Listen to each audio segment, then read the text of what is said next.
The man in the red tie was waiting on my doorstep when I got back from my shift at the warehouse. My last shift at the warehouse, to be precise. Without warning, my entire crew had been laid off. I had driven home in a numb haze, half thrilled that I might never see that soul-sucking place again, and half terrified about how I was going to pay next month's rent. I was so distracted that I almost walked right over top of the guy. "Benjamin Alexander Hearn?" he asked officiously. I told him that just Ben was fine. Nobody had called me Benjamin since high school detention. "My name is Osgood Mosby, of Mosby and Sons Solicitors." The man in the red tie went on. "I have an important message for you regarding the final testament of Jennifer Price.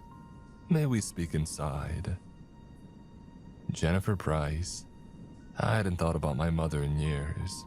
Apart from the photos that my father had shown me when I was a child, I had never actually seen her. And that was fine with me. As far as I was concerned, my father was my only real family. Jennifer Price was just some woman who had brought me into the world and then left me to fend for myself. To his credit, my father never blamed her for walking out on us. When I asked why she left, he would only shrug and say, "Oh, I'm sure she had her reasons." After a long day of work, he barely had the energy to heat up dinner and play with me for an hour or two before collapsing into bed. And as I got older, I came to understand that the questions that I was asking only caused him pain. If he was keeping any of my mother's secrets, he took them with him to the grave. I stared down at the manila envelope in the little bald lawyer's hands, wondering what it could possibly contain. An apology letter, the rights to some mostly empty bank accounts, and a mountain of debt. It wasn't until I sat down across from Osgood Mosley that I realized what his visit really meant. My mother, my last living relative, had passed on. It was a lonely, hollow feeling, and I hadn't expected it to hit quite so hard. "Firstly, Benjamin, let me say that I'm sorry for your loss," Osgood Mosby began.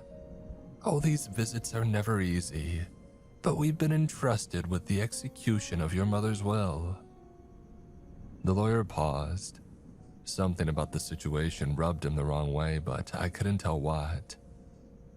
"As you'll see here," he continued, "her assets are entirely tied up in Weeping Tree books. Taking ownership of the store is therefore practically a requirement to inherit." I blinked. My mother had owned a bookstore. Stranger still was the address. It was less than a 15-minute drive away. I had always imagined my mother living with some swanky New York art dealer or belly dancing on some hippie commune out west, but apparently she had never left my hometown. Why had she never reached out to us? Part of me wanted to rip the packet and throw it in the trash, but another part was grimly curious to know what had made this bookstore so much more important than her own flesh and blood. Looking through the numbers gave me another reason to hesitate. While Weeping Tree Books wasn't going to make me rich by any means, it would be better than scrounging around for another warehouse job. Osgood waited patiently while I read, and then we signed some papers and he told me that he would be in touch. Something jangled in the bottom of the folder. "The bookstore keys," Osgood explained. "Ordinarily, I wouldn't leave them with you until everything is finalized, but this is hardly an ordinary situation. Enjoy the rest of your afternoon." With that, the lawyer stood, adjusted his tie, and left. As soon as I was sure that he was gone, I bolted to my car and sped across town to a place that I had never heard of. A little shop called Weeping Tree Books. The place wasn't easy to find. It was located in a maze of courtyard shops set back from the nearest street. If I hadn't been looking for it, I don't know how I would have even known that it was there. The other stores included an accounting firm, a nail salon, and a hole-in-the-wall Chinese restaurant. None of them seemed very busy, but I could see right away how the shop had gotten its name. There was a tall, gnarled willow tree in the center of the courtyard. I pressed my face against the window of the bookstore, but I couldn't make out anything in the dusty gloom. It felt like I was being watched, but the only living thing nearby was the enormous tree at my back. With a shiver, I turned the key in the lock. A dusty bell clanged over my head as I stepped inside. I don't know what I was expecting. With its yellowed ceiling and ugly gray and green carpet, the place felt like a gigantic filing cabinet. Narrow aisles took a surreptitious route toward the back of the store, which from where I was standing, I couldn't even see. Behind the display shelves was a wooden counter, an old-fashioned cash register, and a door labeled "Staff." My throat tightened. I felt my heartbeat accelerate. If my mother had left anything behind, that's where it would be. I was heading toward it when I heard a loud thump from the nearest aisle. A book had fallen from a shelf. It was so large and heavy that I couldn't imagine how it could have happened, unless it had been pushed. "Hello?" I called out. Of course, nobody answered. With the hair on the back of my neck standing up, I continued toward the staff room door. I found the key, pushed open it, and gasped. The room on the other side was a mini apartment, complete with a twin-sized bed, a miniature bathroom, and overhead storage.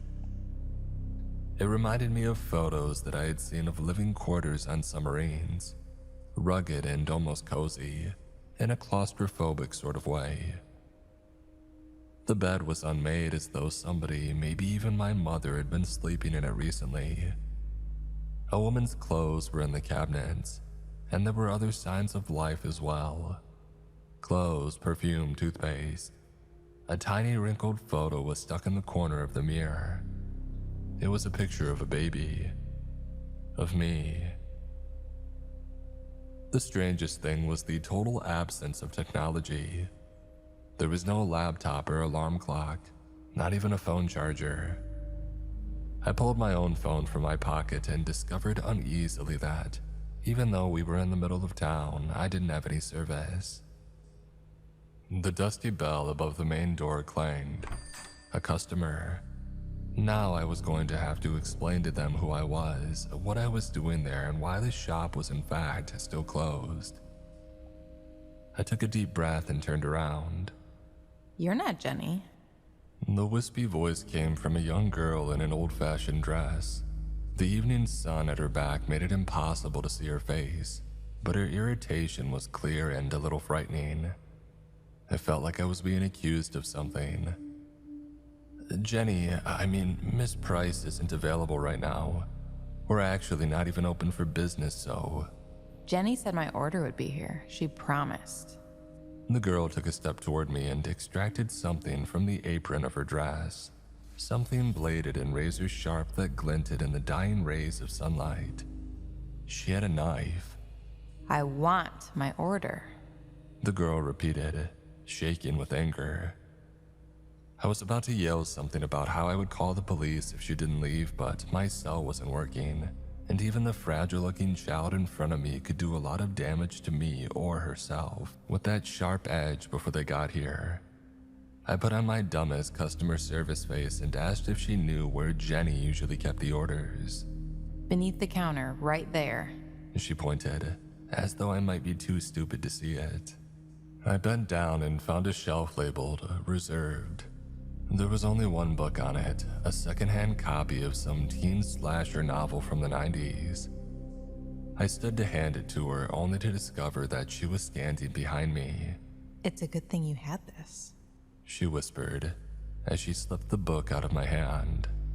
I shook my head. She was obviously going to tell me whether I wanted to hear it or not. "I wouldn't have hurt you. No, nothing that easy. I would have just started to scream. And then, when somebody came running, I would have taken your hand, like this." She gripped my wrist. Her fingers were small, cold, and hideously strong. "And then I would have plunged this big old knife right into my throat." The girl smiled up at me. "Do you know what they do to child murderers in prison?" Before I could answer, she slipped the massive blade back into the pocket of her apron, picked up the book, and left the store. When you see Jenny in hell, tell her that Esme says hi. The girl shouted, and then let the door slam behind her. I waited a beat and then ran to alert the authorities. Or at least I tried to. Something odd happened when I reached the display shelves. The floor beneath my feet seemed to stretch somehow. No matter how hard I sprinted, I just couldn't advance. It was maddening and dizzying. I grabbed my knees woozily and then tried to jump forward instead. Nothing. I got the same result from walking backwards, climbing onto the display case or slithering across the carpet with my eyes shut. I wasn't sure which possibility was more horrifying, that I had lost my mind and all of this was in my head, or that I had somehow become a prisoner of Weeping Tree books. I was running out of things to try and it was getting dark. Another book had tumbled from the shelf, but I wasn't going to investigate. Not with the bookstore already so gloomy that I could barely see my hand in front of my face. I had an awful feeling that if I started down one of those aisles, I would turn around to find that the shelves had rearranged themselves and the way back to daylight had been closed off to me forever. With a tense look over my shoulder, I made my way to the door marked staff. I closed it behind me and I lay down in the darkness to wait for morning. I dreamed of black, hairy hands holding me down and cracking open my chest as though it were a book. They peeled away my skin layer by layer, as though each one were a separate page.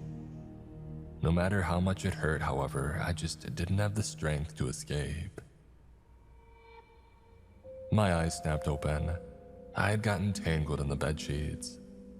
The stuffy little room was still pitch black, but more than just the nightmare had jolted me awake. Something was turning the handle of the door. Blinding light flooded into the room. I threw my hands up in front of my face and screamed. "Oh, forgive the intrusion," Osgood Mosley said and adjusted his tie. "Oh, when I didn't find you at home, I suspected where you might have gone. I suppose you've noticed that you're unable to leave." I thought back to the night before, to the ugly carpet extending beneath my feet, like some sort of horrible gray and green ocean. The memory made my empty stomach roll. I groaned and asked Osgood what the hell he was talking about.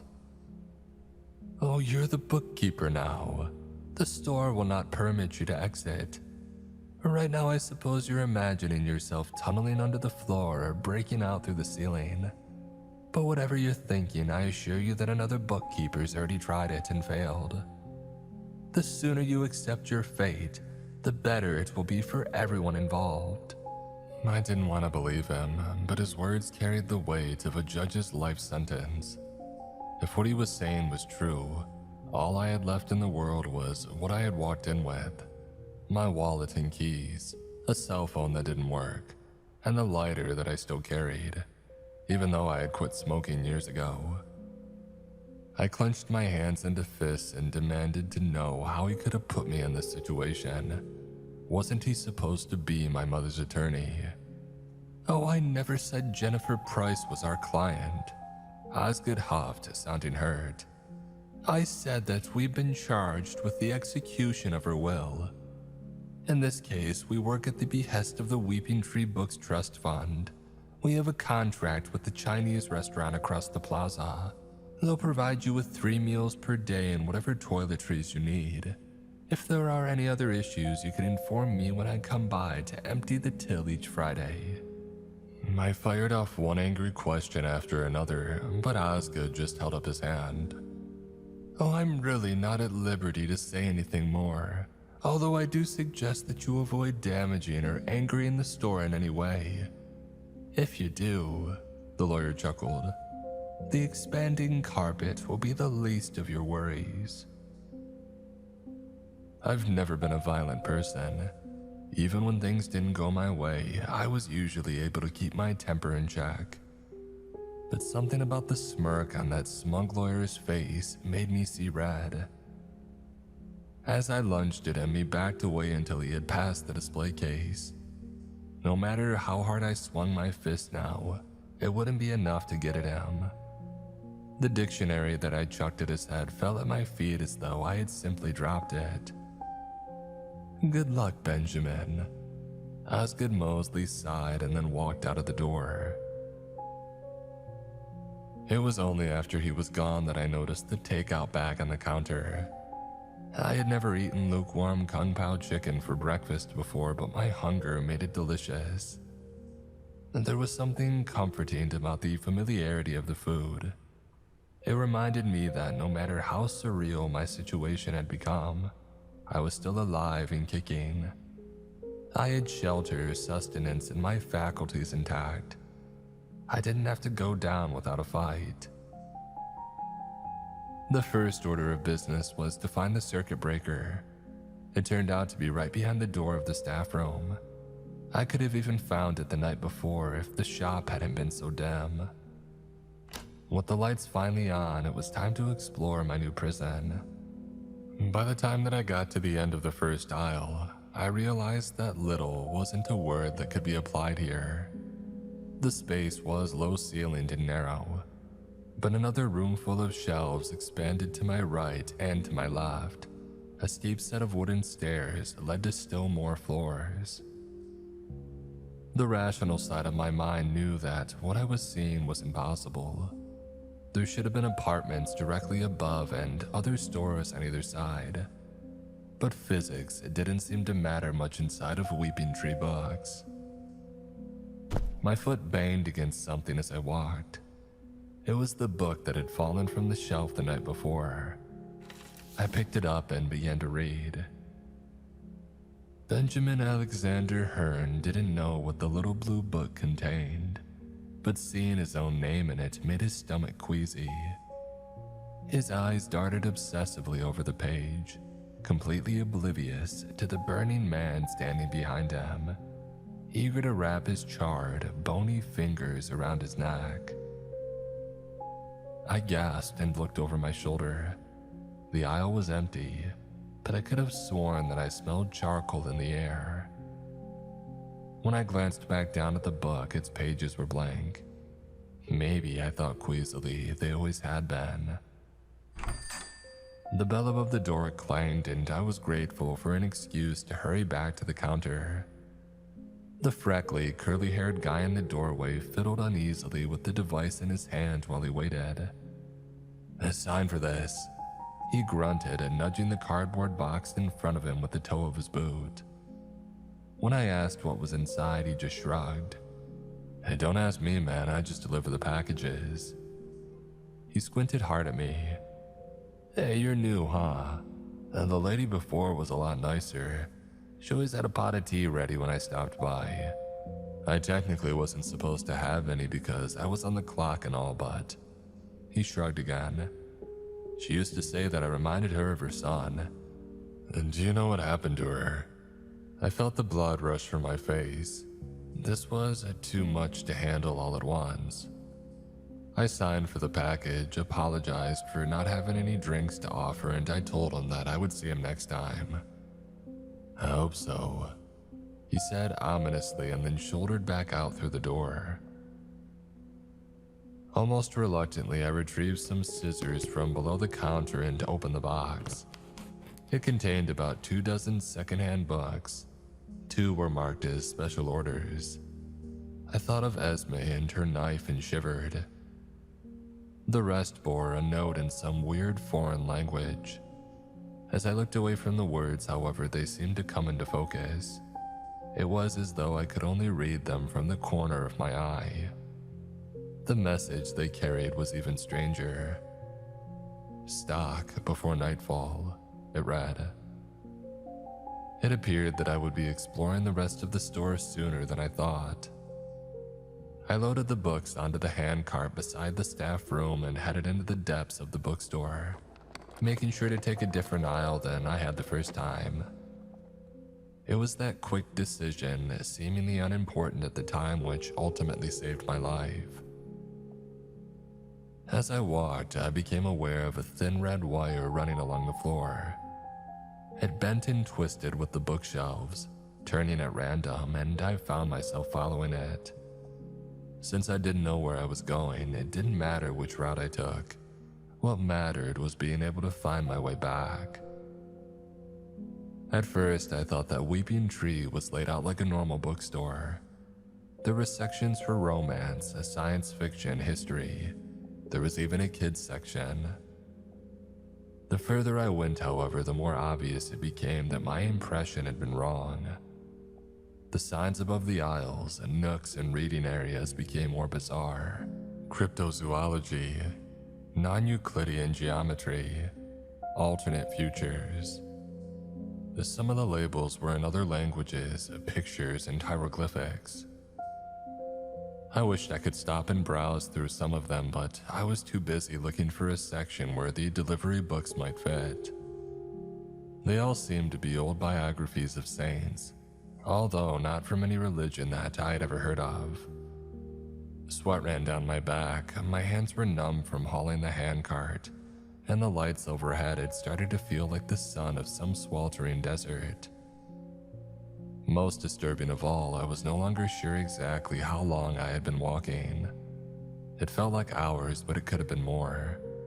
The only thing that I was certain of was the red cable I was following along the floor. At some point, I heard a bang from inside the box. I hadn't hit any bumps, yet a book called The Agony of Saint Honora had toppled over. As I put it back in place, it shuddered eagerly in my hand. Stocked before nightfall, the note had said. I wondered what time it was.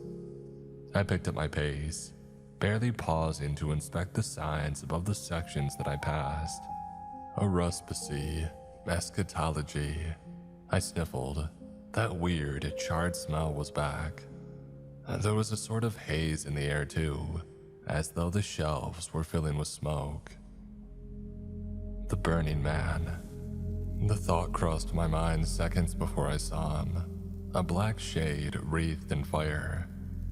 Although the flames around him burned white hot, the carpet beneath his feet wasn't even singed, as though this was a special fire meant only for him. A low groaning sound came from his ribcage. It was a noise that bones might make if they could scream. The Burning Man's back was to me, and I prayed that the wheels of the handcart wouldn't squeak as I snuck past his aisle. I rounded a corner and felt the air clear. I had made it, this time.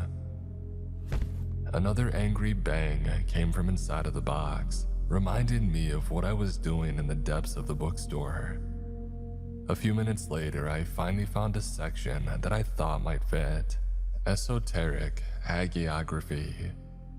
Wasn't that the study of saints? Better yet, the shelves were only about 2/3 full.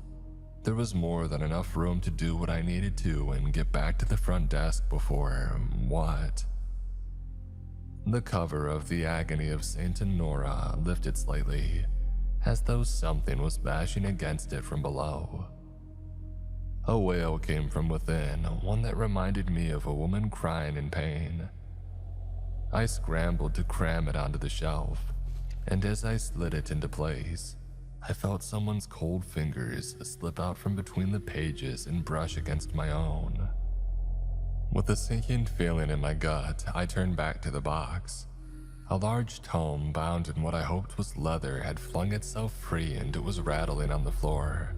Inside of a small white lace booklet, a chant was growing louder and louder. There were other warning signs too, but none of them seemed nearly as urgent as that unholy chorus.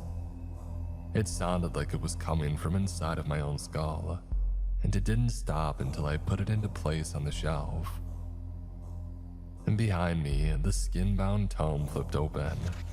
A raw-headed, crimson thing rose out of it, as though climbing from a well. The blood-soaked monk's robes that it wore left no stain on the pages, but when its empty eye sockets met mine, I knew that it was no hallucination.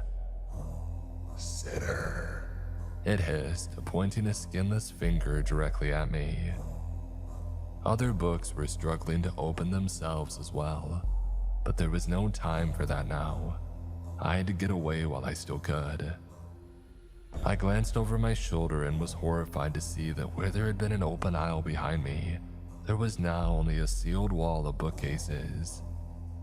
The flayed monk got down on all fours like an animal, twisted his head around backwards, and skittered towards me. I dived out of the way and crawled frantically toward the book that he had come from. As he charged for a second time, I slammed it shut and watched him disappear into thin air. As I slammed his book into place on the shelf, I read its title, The Flaying of Saint Valak. I shelved the rest of the books, beginning with the most active ones, and by the time that it was done, I was panting from the effort. Who the hell would buy one of these awful things? I wondered, and what might they use it for? The clang of the shop's bell reminded me that I would probably find out soon enough. It also reminded me that I was lost in the depths of the store, so lost that it seemed strange to me that I could hear the bell at all. And then I remembered the red cable. It was there all right, even if it wasn't where I had remembered. The path back to the entrance led through an entirely different set of shelves, and along the way, I saw something that chilled me to the core. At the end of one of the aisles, a man hung by a belt from the rafters. He was skeletally thin and pale. It seemed that the rope had just finished what starvation had already begun. The flesh on his fingers had been chewed off, and although I couldn't have said for sure, it seemed like he had done it himself. The second, I took a step toward the poor man's cadaver, and then I realized what recovering it would mean. I would have to leave the safe zone marked by the red cable and cross 4 more corridors. When I turned back around, would I find only another wall of bookcases? Would I wind up wandering helplessly for weeks or even longer, literally eating myself just to keep the hunger at bay? I turned away from the grisly sight and hurried toward the front desk. Even though it felt like I had walked for hours to reach this section, I arrived at the front of the store in less than 2 minutes. The man at the counter cleared his throat. I looked him over nervously. Goatee, piercings, long-length black trench coat. I asked how I could help him. "I need a cookbook," he whispered. When he saw the look on my face, he blushed and added, "My girlfriend says if I don't start pulling my weight around the house, she's gonna kick me out. I'm fine with anything so long as the recipes are easy." It occurred to me that even a shop like this from time to time would be visited by regular folks. I was about to warn him to be careful not to get lost, but the store behind me seemed to have shrunk somehow. The oddly named sections had vanished, and the culinary nook was plain to see. I pointed to it and watched him shuffle away sheepishly. A few minutes later, the bell clanged again. A stocky gray-haired woman in a puffy pink sweater walked through the door. Unlike the young man in the cooking section, she didn't say hello or acknowledge me at all. She just stared from behind her thick, tortoiseshell glasses. Her glare continued even as she waddled past the front desk. Her neck twisted in a way that shouldn't have been possible, not even for a contortionist. I gulped. This was no ordinary customer. Trying to act casual, I slipped out from behind the desk and I walked into the stacks, pretending to be searching for something. As soon as I was out of the woman's line of sight, I planned to tell the young guy in the trench coat something. I still wasn't sure what, to get him out of harm's way. I was rounding the corner of the second set of bookcases when the woman walked out in front of me. She was breathing excitedly through her mouth, which suddenly seemed much wider than it had been a moment ago. Her head moved toward me even though her body hadn't budged. She ran her tongue over wormy violet lips. On the other side, I could see several rows of tiny razor-sharp teeth. Even without words, I understood her warning. Stay put. Don't interfere. As I backed away, I whistled, coughed, and even knocked over a display stand. but none of it was enough to make the young man turn around. I didn't see what happened next, but I heard it. The gasp, the scream choked in blood, the gruesome sound of feasting. The noise reminded me of a pack of hyenas ripping apart a corpse. I stayed frozen behind the front desk until the woman passed by for a second time. Beneath her fluffy pink sweater, her stomach was hideously distended, as though she had just eaten something even larger than she was. She bought a pair of romance novels and a thick purple encyclopedia called Mind-Altering Toxins of the Great Lakes Region. There was still a few flecks of red on her cheeks. I glanced back down the aisles behind her. They extended into the distant darkness once again. The store, it seemed, could rearrange itself based on the customers inside of it. I wondered what else it was capable of. Was it sentient? Or was it just reacting to these stimulus around it, the way that plants in shade incline toward the sunlight? Did my mother also have to learn all of this the hard way, back when she was the bookkeeper? My experiences so far left one thing crystal clear. The store couldn't or wouldn't protect me. I was disposable, just like my mother, the hanging man, and all the other bookkeepers before us. The pork fried rice and oolong teas sitting on the counter had gone cold, but I wolfed them down anyway. As I ate, I thought about the red cable. Someone had found a safe path through the store and put it there, which meant that the previous bookkeepers might have other information to pass down. Information which could help me stay alive inside of this nightmare. The idea hit me with the force of a religious revelation. I shoved aside my food and started turning the staff room upside down. I checked beneath drawers, in the pages of magazines, behind the toilet and inside the lampshade, but I found nothing. And then I looked at the mirror, at my own baby picture still tucked snugly in the corner. If my mother had left anything else important behind, it might be connected to the mirror as well. I lifted it gently from the wall. A thin red journal was taped to the back of it. The first page was blank. The second began with a chilling greeting. "Hello, stranger. My name is Eugene Dodd," it began. "And if you're reading this, then I'm already dead. I know I can't make you believe any of what I've written because for all you know, this journal is just another one of the bookstore's little tricks. Not sure what I mean? You must be new here. Until this place caught me on the night of December 17th, 1948. I was a club drummer with a 2-pack habit and a criminal record for theft, which kept me from getting a straight job. I used to walk past Weeping Tree Books every morning on my way back from gigs, and there was always this pretty brunette sitting on a stool behind the front desk. One morning when I was still drunk from the night before, I decided that I ought to go inside and talk to her. We hit it off right away, and pretty soon we were sharing coffee, donuts, and kisses behind the counter every morning. She was lonely, she said.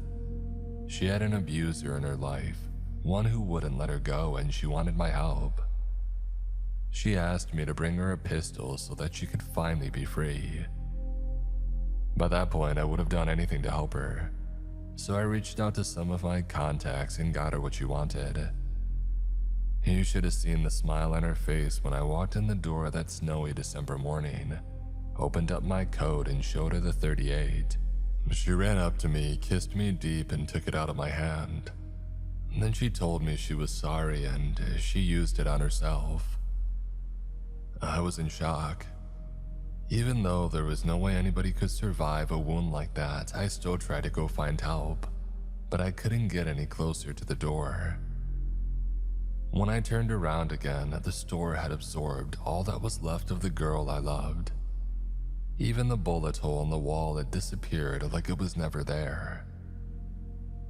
At noon, a guy from the deli around the corner dropped off some sandwiches, collected the trash, and left without a word.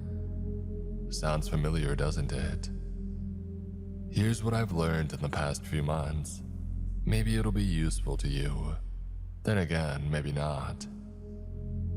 Weeping Tree Books has been around since 1862 at least, but its history probably goes back a lot further than that. I only know that date because of a rolled up newspaper in the pocket of a skeleton that I found. The dead man's clothes were right for the time period, and while I don't know what killed him, something took the time to pluck the teeth out of his skull. The store moves around a lot. I found junk in here from Baton Rouge, London, Hong Kong, and Montreal, just to name a few. Somebody in power is aware of the place's existence, because every now and again 2 government types in black suits come by to scope it out. They never come inside though. They probably know better. Which brings me to the customers. You'll get some average folks here and there, but the majority come to Weeping Tree Books because what's available here can't be found anywhere else. Some of them won't notice your presence at all, and most will ignore you out of respect for the bookstore. And then there are the others. The ones who will want to drink your blood or lay their eggs in your throat. The ones who will want to dissect your thoughts and feed on your fear. For them, you're just a special treat on the way to whatever twisted knowledge they came here to find. I've been lucky so far, but that's the thing about luck, right? Sooner or later, it always runs out. I've been here for over 13 years now, and I can feel myself starting to slow down. I may not be able to get out of this place, but maybe I can take it to hell with me. I asked Mickey over at the deli to bring me a couple of gas cans and a box of matches. All I need now is a spark. And so, stranger, I guess this is goodbye. Maybe these words will go up in smoke along with the rest of this god-awful place. But if they don't and you stumble on this little journal a couple of decades down the line, don't say I didn't warn you. That was the end of Eugene's handwriting. I thought I finally had an idea about who the Burning Man might have been. Another bookkeeper had picked up where he had left off, and another after that. But there was no time to flip through them now. The dusty bell above the door was ringing. And so it went. There were days when I had no customers, and there were days when the demands of being the bookkeeper left me aching and exhausted. For every ordinary customer, there were a dozen who were more or less than entirely human. Their requests sent me scurrying to the depths of the bookstore, places where the shelves stretched too high to see or where the stairs spiraled down into a cold, damp darkness that seemed to have no bottom. I got to know John, the long-haired teenager who had brought me my meals from the restaurant across the square. He seemed to understand my situation and offered to cook my meals rather than just bringing me leftovers. After trying his attempts at French toast and spaghetti, however, I decided to stick to the menu. In my free time, I read everything that I could get my hands on, but especially the journal that I had discovered behind the mirror. Within its pages, I found a list of the most dangerous customers, along with their physical descriptions and suggestions for how to survive their visits. The squat gray-haired woman made an appearance beside the line. Let her do as she pleases if you want to live. Next came the notes of a bookkeeper named Anna, who had marked the safest route through the store with a red cable. Apparently, she had also set up a blue cable that ran vertically, and a yellow one whose purpose I couldn't guess. Anna's section of the journal ended abruptly with the phrase, "Tomorrow I'll take my stable gun and follow the yellow line all the way to..." The pages beyond had all been ripped out. I had hoped to find something written by my mother among the other bookkeeper's scribblings, but there was no such luck. I checked the back of the baby picture pressed into the corner of the mirror, but there I found only a single mysterious phrase. I've hidden it in the puzzle book section. No matter what happens, Pigface can't be allowed to have it. I had never seen any sort of puzzle section in the bookstore, and I had no idea who Pigface was. but whatever my mother had written was so important to her that she had used the entire back of the photograph to send her message. And then during my second week at Weeping Tree Books, a customer arrived who would change my life forever. He came in an hour after lunch, and as he walked through the doorway, he smothered the sound of the bell with an enormous hand. Despite his immense size, he moved silently. If I hadn't happened to look toward the front of the store in that precise moment, he could have easily snuck up behind me. He had the kind of bulky, overgrown build that I associated with steroids, but his tanned skin and weather-beaten clothes gave him the appearance of someone who lived on the streets. Weirdest of all was his mask, a pink rubber pig's head that stuck out from beneath his hood.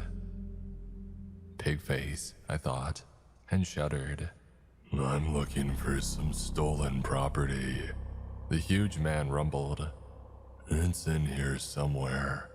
I can smell it." When I asked him what title he was searching for, he chuckled. It was like a mountain laughing. "There isn't any title, but I'll know it when I see it." I started to tell him that he was free to browse for as long as he liked, but that only got another rumbling giggle. "Oh no," Pigface insisted. "You're coming with me." He put a hand on my shoulder and pinched. It felt like my arm was about to pop out of its socket. I clenched my teeth to avoid crying out, but it was clear that running away wasn't an option. Pigface half-guided, half-pushed me forward into the stacks. I noticed nervously that we weren't taking the safe route, but before I could mention it, we had made another turn and the red cable had disappeared completely. I wondered aloud whether the big man knew what section his stolen property might be in. "Just keep walking," he grunted and nudged me toward a downward spiraling staircase that I had never seen before. The list of dangerous customers in the journal hadn't mentioned anyone who looked like this, but that didn't mean much.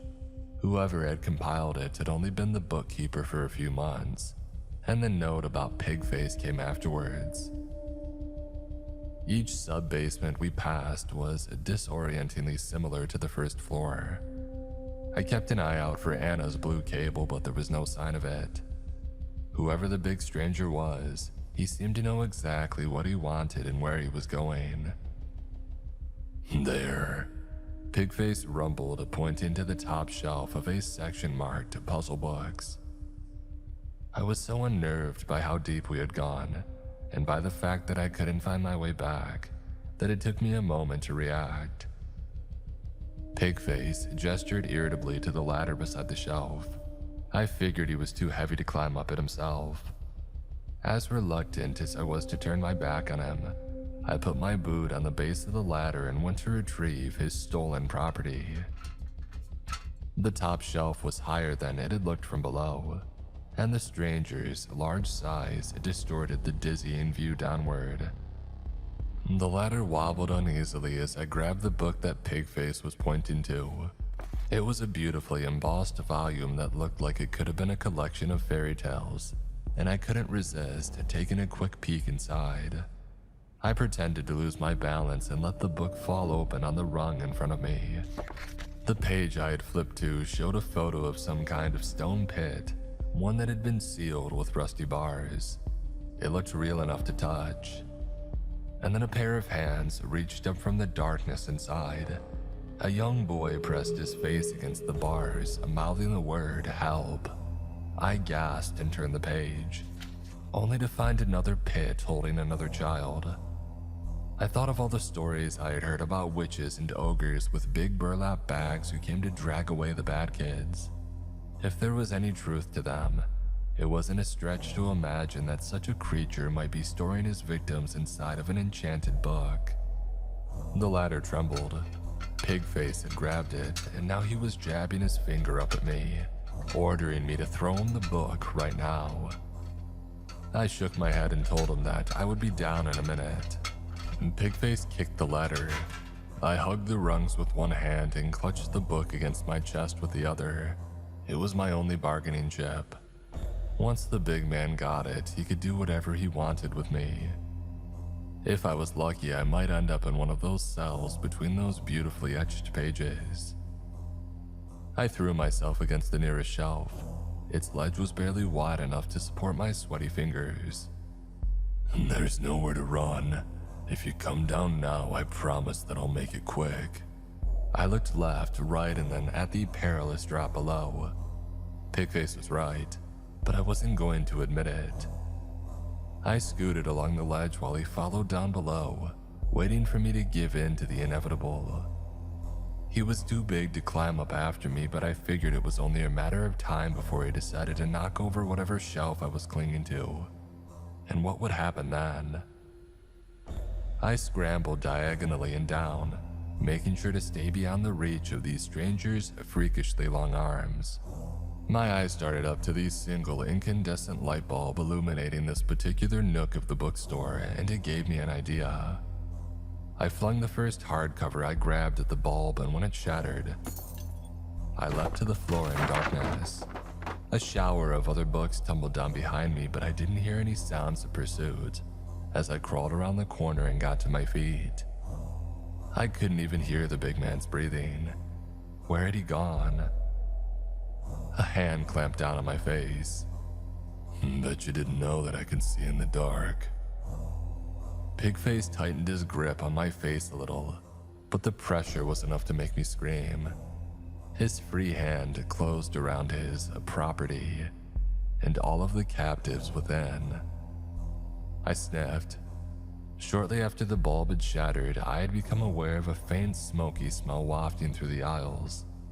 I spotted a faint orange flicker. The Burning Man. "Eugene!" I shouted. "Help!" Through a gap in the books, I saw the fiery corpse pause. And then everything seemed to happen at once. Eugene's flame-wreathed spirit careened toward us, crashing into Pigface like a fireball. He let go of me and tumbled backward, howling with rage and pain. I ran without looking back. I could hear the shelves reorganizing themselves, trapping the big man in its depths. The store wasn't protecting me, I realized. It was punishing Pigface for his disrespect. I spotted a staircase to my right, but I didn't dare to take it, not without knowing where I was first. The sounds of Pigface's struggling grew fainter.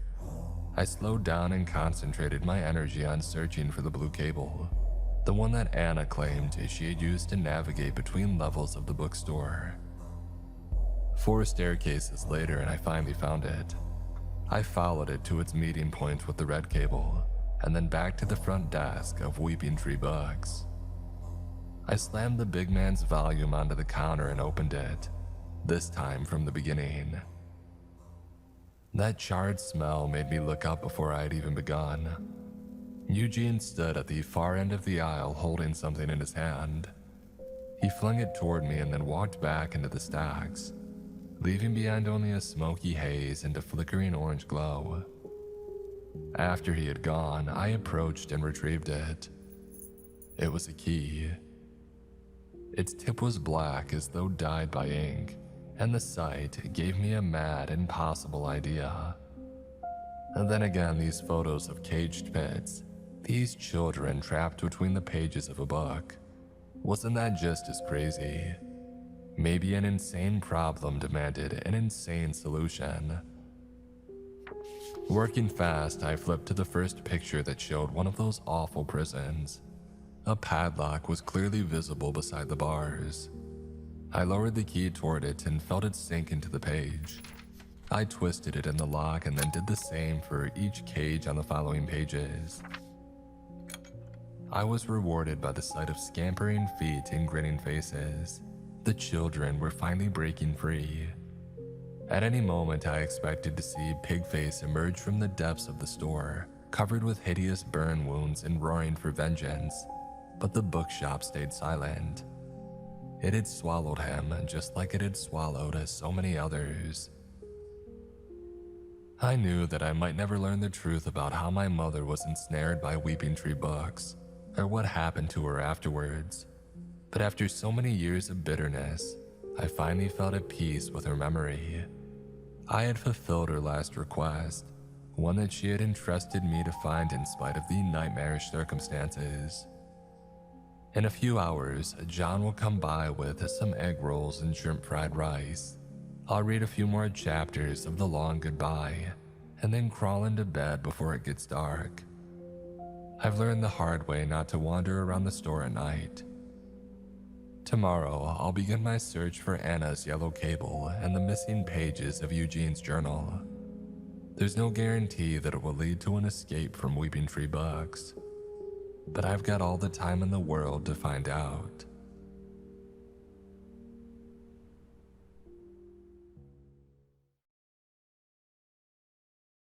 Today's episode is sponsored by Jones Road Beauty. I don't usually talk about makeup on the channel, but I've got to give a shout out to Jones Road Beauty because I've seen firsthand how much my partner loves it.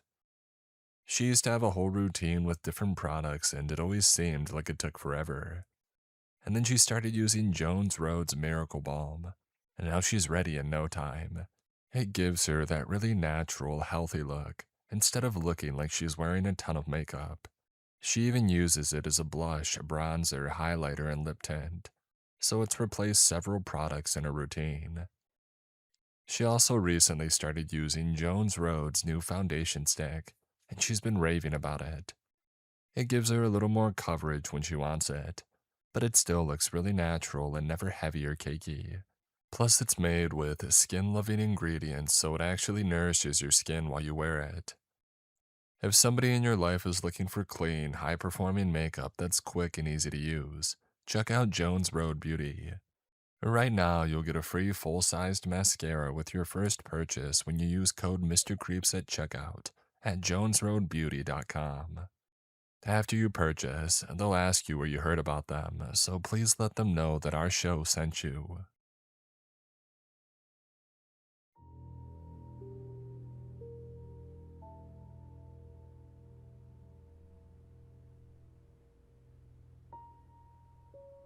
Whenever a new client walks into Weeping Tree Books, I've learned to just smile. Ignoring people can be seen as a dangerous lack of respect, but drawing attention to yourself by talking can be even more deadly. A nice quiet smile is the best middle ground. Most of the time, the customers even smile back, although some of them might just be showing off their extra teeth. Occasionally, people come in for a gift or something to read on vacation. Others are just curious about the little courtyard bookshop with a willow tree out front. I do my best to watch out for those ordinary folks while they're here. If the shelves start to rearrange themselves or the signs above the aisles turn strange, I gently call their attention in the opposite direction. Most of the time, I just make something up. Did you know about the special 30% off sale? Are you a member of our exclusive book club? Weeping Tree Books doesn't need to sell a single volume to stay in operation, and it certainly doesn't offer any memberships. But the minor annoyance is usually enough to get people oriented away from danger. Then there are the other customers, the ones with a sheen of cold sweat who look like they haven't slept in weeks. The ones who appear normal until I look at them out of the corner of my eye and see something that belongs in a child's nightmare. Those clients always seem to know exactly what they're looking for. I've been the bookkeeper at Weeping Tree Books for over 3 months now, and in all that time, I've never once set foot out the door. The lawyer who got me into this mess warned me that every attempt I made to escape would fail. And he was right. My predecessor, Anna, ran color-coded cables along the floor of the bookstore to show which paths were safe.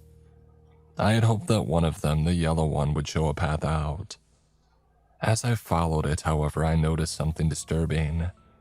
The ceiling seemed to be getting lower as I went. The aisles grew narrower, and even the books themselves were smaller. When I banged my head against a light fixture, I couldn't deny it any longer. I was being led into some sort of tunnel. 20 minutes later, I was crawling on my knees, The volumes lining the shelves around me were as small as post-it notes. I was slithering on my belly when the corridor finally opened up into a larger room, and that's where I found the bodies. One woman and 2 children. Their clothing was from another era, but their wounds were so fresh that they might have been butchered only moments before. The cuts had been made by a small blade and maybe a pocket knife, and I could still see the shock and fear in the poor boy's wide, glassy blue eyes. The woman was clutching something in her hand, a heart-shaped locket that held black and white photos of herself and another man. EKS read the initials beneath her name. ALM read his. Whoever ALM was, his body was nowhere to be found in the gruesome menagerie around me. Meanwhile, the aisle up ahead was even tighter, and unlit by a single light bulb. As I approached, I would have sworn that I felt a warm, moist wind, like someone's breath blowing out of it. I wasn't going to follow the yellow cable a single step further. Even if freedom was on the other side, I knew that there was no way I could force myself to move ahead into that narrow, suffocating, hungry darkness. Since then, I've accepted my fate. I told myself that I get 3 warm meals a day and a place to sleep, and that there are plenty of people who do worse work for a lot less. I could have gone on believing that forever, if it hadn't been for a girl named Amy. I met her a few days after Thanksgiving. It was a slow afternoon with no deliveries to stock and a cold rainstorm battering down in the courtyard outside. Even the willow tree looked miserable. I would have been almost grateful to be trapped inside the warm and dry bookstore if my dinner hadn't been taking so long to arrive. John Wei, the teenage fry cook at the Chinese restaurant across the plaza, was the one who had provided my meals. He was usually so on time and prepared that I'd never even considered what might happen if one day he just didn't show up. Since I was unable to leave Weeping Tree Bucks, I had no other way to feed myself and no guaranteed visitors apart from the lawyer who came by each Friday to collect the week's profits. I caught myself glancing over my shoulder at the stacks, something that I usually tried not to do, especially if I felt like I was being watched. But hunger and nervousness had altered my routines. The safest part of Weeping Tree Books was where I sat, right between the front desk and the staff room where I slept. Yet I found myself pacing the aisles, flipping irritably through one cheesy romance novel after another. Where the hell was John? Someone cleared the throat behind me. Startled at first, I relaxed when I turned all the way around. There he was, a slicked back, black hair, a mischievous smile, and a steaming plastic bag of Chinese takeout in his hand. Finally, I sighed. I was starting to get worried. The words died in my throat as I realized that I hadn't heard the dusty bell above the front door ring as John walked in. Whatever was standing in front of me held out the bag of food and smiled even wider. It hadn't blinked once. I backed away slowly and it matched my speed. I turned to run and it opened its mouth wide. And the dusty bell above the bookshop door clanged. I blinked. There was no uncanny duplicate of John Wei lurching toward me, opening its mouth constrictor wide to swallow me whole. Either I had imagined the whole thing or whoever had walked into the store had just saved my life. Ben? A tense female voice called out. This is for you. John's sick. He asked me to bring your dinner over. With her red nose and puffy eyes, the girl standing at the front desk wasn't exactly a picture of health herself. She set a bag of food down on the counter, stepped back a good distance, and sneezed into her scarf. Now that I was over my shock, it was clear that I was looking at a slimmer, more feminine version of John. I'm Amy. the girl explained. John's older sister. I nodded, completely forgetting to say thank you. It took me a moment to realize that Amy hadn't waved goodbye and left. She was still watching me curiously, hands stuffed into her pockets while she rocked on her heels. So, long shift, huh? She commented, looking at the empty bookstore and the ticking clock above the staff room door. The longest, I grinned. Sometimes it feels like it'll never end. I fumbled for something to say and then added, I didn't know John had a sister. That got a laugh. Oh, we might look alike, but we don't exactly get along, and besides, I was away at college until recently. Amy blushed, suddenly looking like she would have preferred to be almost anywhere else. Well, see you around, I guess. I spiced up your dinner a bit. I hope you like it. With a final sneeze into her scarf, Amy hurried back out into the rain. I wasn't sure what she had done to my chicken, but it was the best thing that I had eaten in weeks. As I stared into the darkness of the staff room that night, I found myself hoping that it would take John a while to recover.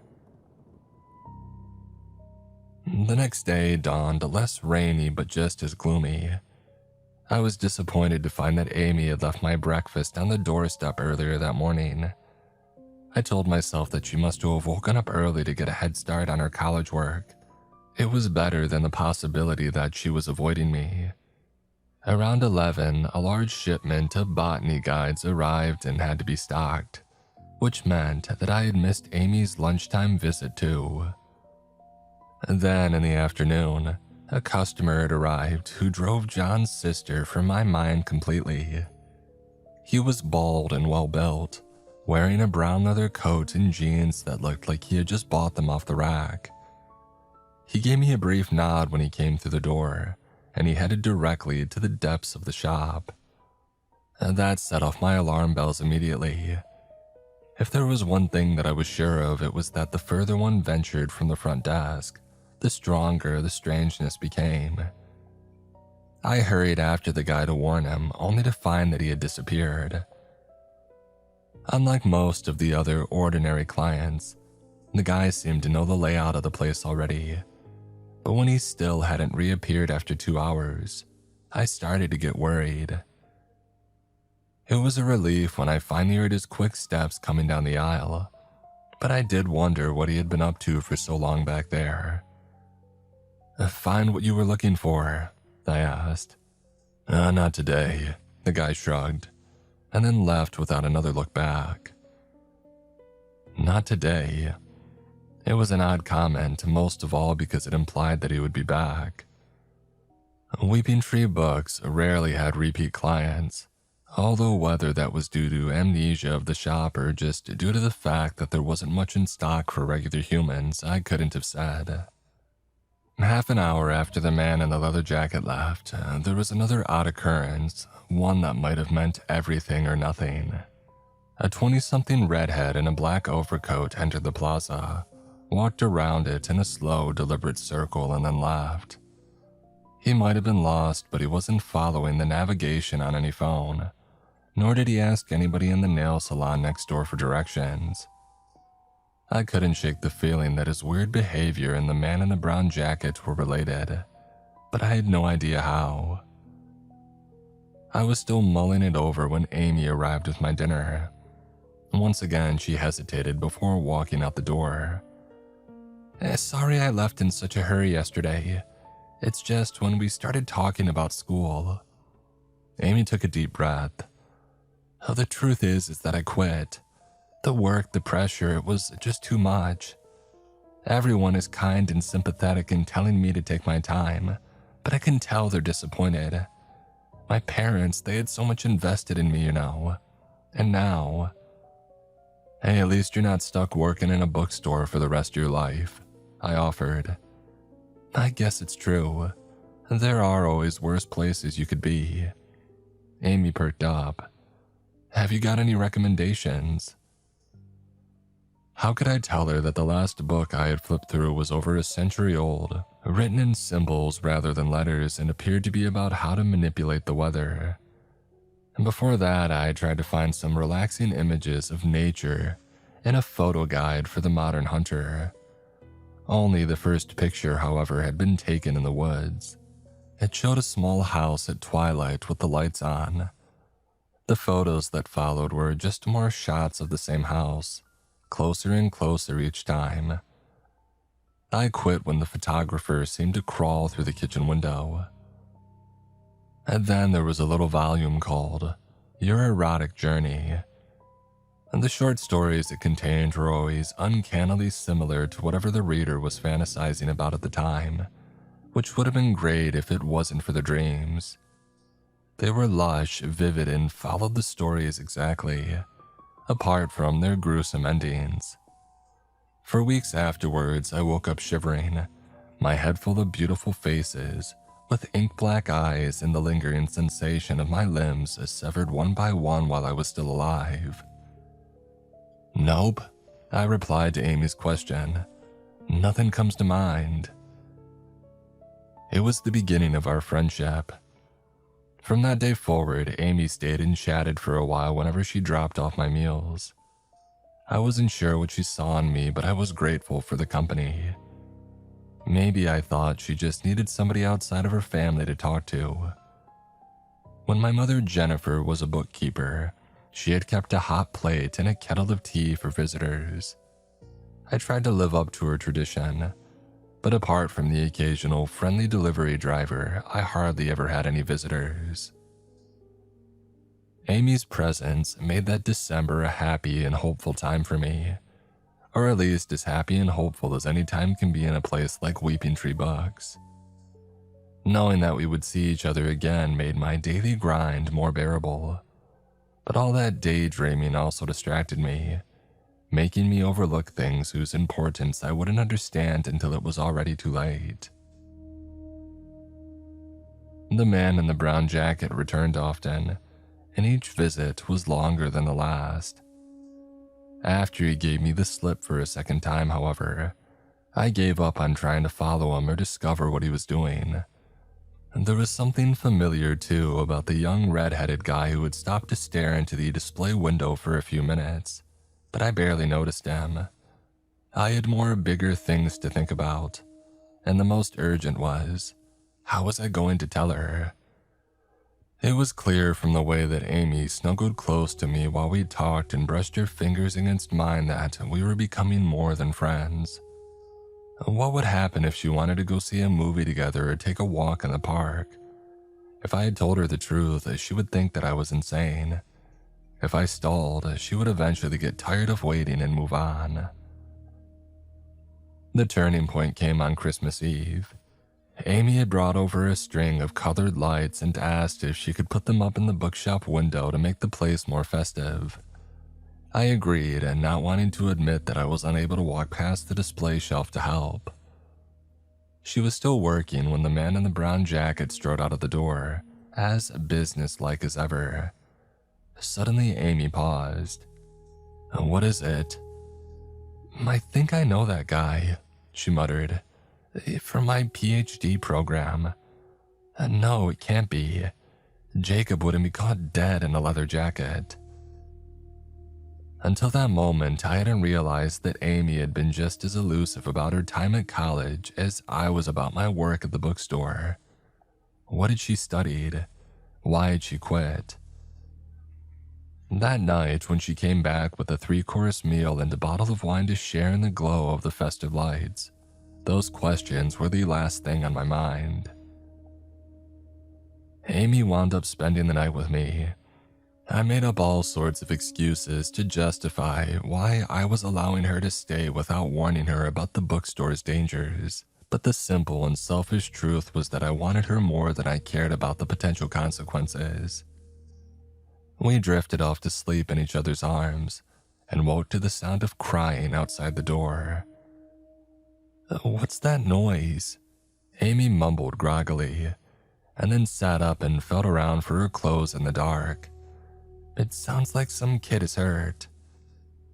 Of course, I was used to the nocturnal noises of the bookstore, grumbles, shouts, and distant conversations, the haunting, distant songs of a choir, the rowdy chaos of a party. Sometimes I thought that I recognized the voices, but more often they just sounded like incoherent gibberish. There were metallic groans and reverberating clangs, as though the store itself was stretching out after a long day. But this screeching infant was something new, and just like Amy had said, it sounded like an abandoned child. The staff room was pitch dark, and I didn't realize what Amy was doing until I heard her zip up her sweater. "Hey, where are you going?" I whispered. "There's a kid in trouble out there," she grunted.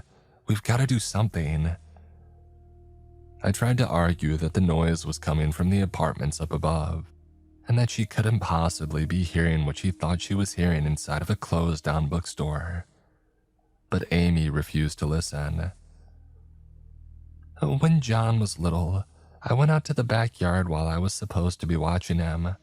I'm not even sure why I did it, but when I got back, he had knocked a glass bowl onto the floor and sliced his foot wide open. He was bawling his eyes out just like that. You can stay if you want, but I'm going."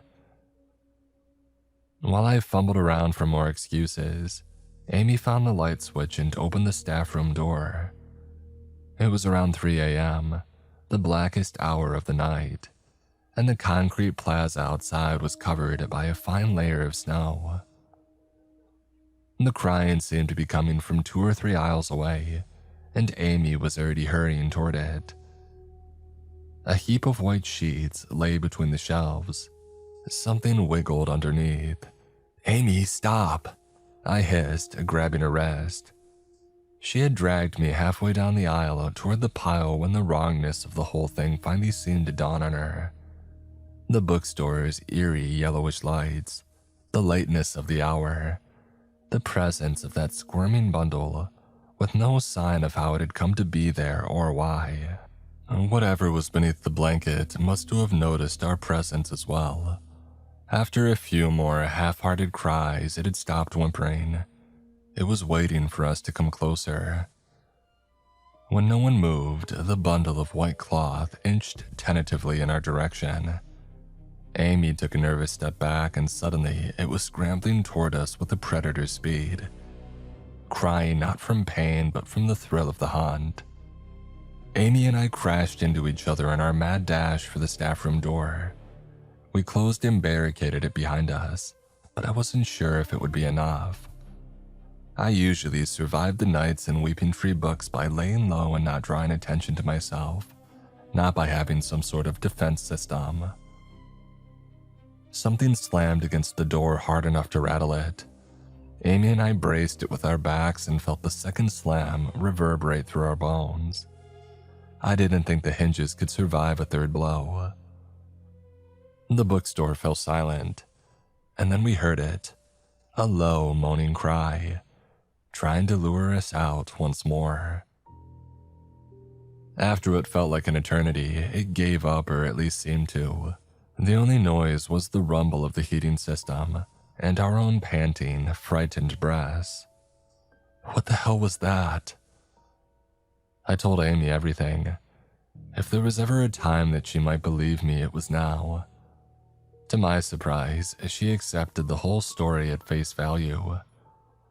As some of the stuff you're describing reminds me of the scary stories that my grandmother used to tell. She used to swear that they were true, and she was no fool.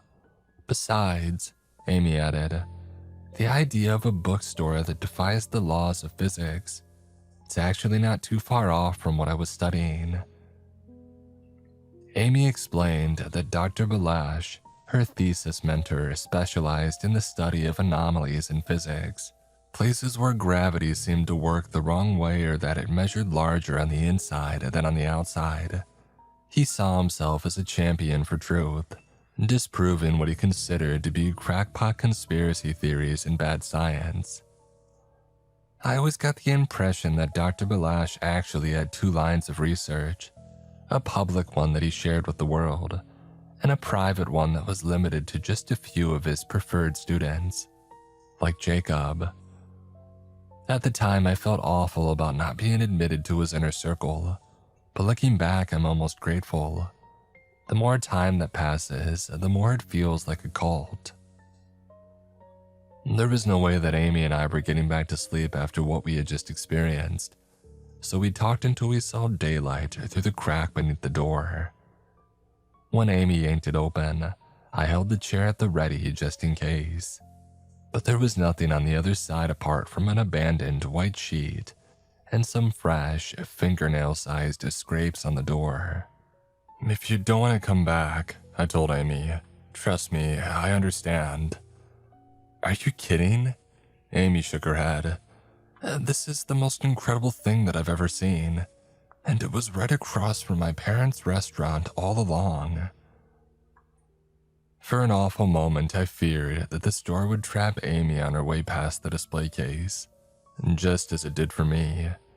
But then she was out in the snowy plaza waving at me through the cheerful lights that she had hung up in the bookshop window. She headed back toward the restaurant to get to our breakfast, and I put some water in the kettle for our tea. I was about to turn the hot plate on when all hell broke loose. The dusty bell swung wildly as a boot crashed into the front door of Weeping Tree Books. It was the man in the brown leather jacket with a gun pressed against Amy's head. The young red-headed guy followed after him, along with a short-haired woman in round spectacles who I had never seen before. "Jesus, Jacob," Amy screamed. "What the hell are you doing?" The man called Jacob gestured at me with his pistol. "Do as you're told and nobody gets hurt," he snapped. I lifted my hands. The whole thing felt unreal, like I was playing a part in some old movie. "There isn't much in the till," I informed him, "but you can have it all." The redhead and the woman in the glasses looked at each other and laughed. "Money? You think we're after money?" Jacob jabbed his pistol toward the interior of the bookstore. "There's stuff in there that's worth more than all the silver and gold in the world combined. But you know that already, don't you? I want you two lined up 10 feet ahead of me on the blue cable. We're gonna take a little stroll. If one of you tries to run, I shoot the other. How's that for a deal?" I followed Jacob's orders, trying to arrange my thoughts. Although our captor made a big show of waving the pistol around, I could tell from the tense and practical way that he held it that he wasn't used to firearms. He was, however, aware of the blue cable that served as a guide through the dark fathoms of the bookstore. I wondered how much more he knew. Before long, the plaza outside the window disappeared from view. Wherever Jacob was taking us, I had a feeling that it would be a while before we got there. How long had his last trip into the bookstore last? 6 hours, even more. "Did Dr. Balash put you up to this?" Amy had asked. And Jacob answered right away, forgetting his own orders to keep silent. "Balash," he snorted. "You've got to be kidding me. He's been hoarding information on places like this for years, and he never once considered how useful it might be. When I think about all the hours that I spent under his thumb, calibrating instruments and doing research that would never see the light of day, well," Jacob smirked, "all that wasted time did have one benefit. I met you." "What are you talking about?" Amy demanded. "Places like this leave an electromagnetic residue that Dr. Balash's tools are designed to measure. You didn't notice, but when you walked into his office for the first time, all the gauges went off the charts. Otherwise, I never would have been able to convince him to admit you into the program." Jacob laughed at Amy's stunned silence. "What, you thought you made it into a top physics program at a top university on merit alone? The only thing Balash and the rest of us wanted from you was this location, and now we've got it." He waved his pistol around as though trying to reassert his authority. "Now keep walking." Although I ventured into the depths of Weeping Tree Books every day, I never quite got used to the experience. Those endless aisles of ugly carpet, those glowing incandescent light bulbs set just far enough apart to create pools of shadow. Those shoddy particle board shelves that seemed to move whenever they weren't being watched. And above all, the lingering, inescapable sensation that something was following, on the ceiling, around a corner, somewhere just out of sight. Most people couldn't stand it for more than a few minutes, but Jacob and his crew hardly seemed to notice. I wondered whether it was because they had been in places like this before, or if they were just too fixated on finding whatever they were looking for to notice. My legs were beginning to ache by the time that we encountered the red cable at the top of a spiral staircase. "Here," Jacob informed the others. His crew stopped, placed their black backpacks on the floor and paused for a break. Jacob tossed Amy and I a water bottle and some energy bars. "You see, I'm not a monster, not as long as you both cooperate." We ate in silence and then continued down the stairs. That oppressive feeling of being observed only grew stronger. It was as though we were passing through the entrails of some enormous beast. I knew from experience that the further one wandered from the main floor, the less stable and more dangerous Weeping Tree books became. But were Jacob and his crew aware of that fact? The way they had taken out flashlights and rope during our break suggested that they were, but I doubted this trio of graduate students fully understood what they were getting themselves into. Still, it raised an uncomfortable question. If Jacob didn't need us to help him navigate the bookstore, then why had he brought us along at all? I lost count of how many floors we passed. Some were lit by cheery lights, without a single book in a language that I couldn't identify. Others were all dark wood shelves and dusty tomes, as gloomy and ominous as the inside of an anglerfish's mouth. The steps had changed as well, becoming wide concrete slabs or narrow wooden slats, depending on the level that we were passing. Each time I rounded a corner, I expected some unknowable horror to leap up and drag me into the darkness, but the monster that I was expecting never came. Maybe, I thought, as I listened to Jacob mutter to one of his accomplices, we had brought the monsters in here with us. My one comfort was the presence of the red cable, winding its way down the central column of the staircase like some endless crimson serpent. I took advantage of the distraction to look back at my captors, and at Amy. She was drumming her fingers nervously on her jeans. Behind her, Jacob and the redhead were inspecting a small silver device and nodding at one another. The woman with glasses had taken over the gun and aimed it unwaveringly at Amy and I. Unlike Jacob, it was clear from her stance and trigger control that she knew what she was doing.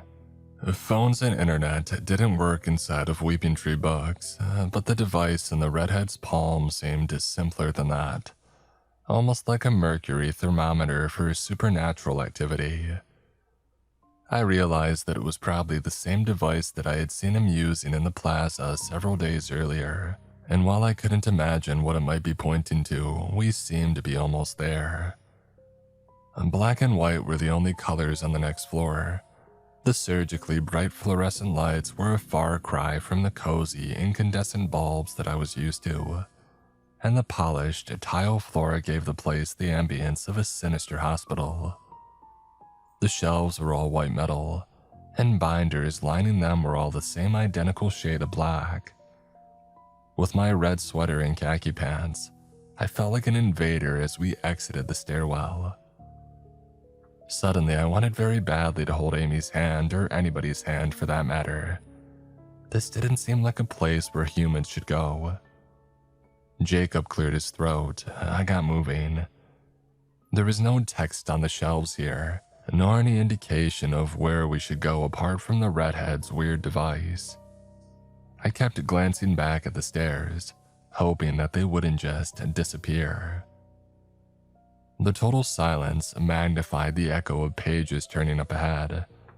Jacob nodded to the woman in glasses, who lowered her pistol slightly as we crossed into the next aisle. The man in the center turned around like he had been expecting us.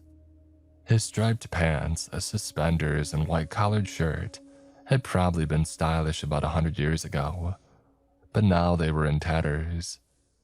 He wore his wide-brimmed hat pulled low, hiding his face from view, but something about his mustache and sideburns seemed familiar.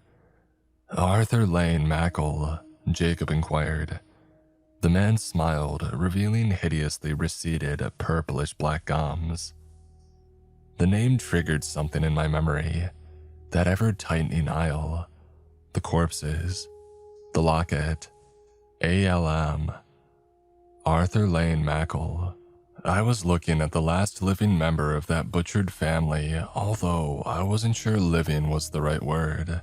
His skin was pale as death, and the stuff flowing through the veins underneath looked more like ink than blood. "I brought what you asked for," announced Jacob. "Good lad," Arthur cackled. "Here." He rasped, pulling one of the black binders free and ripping out a page.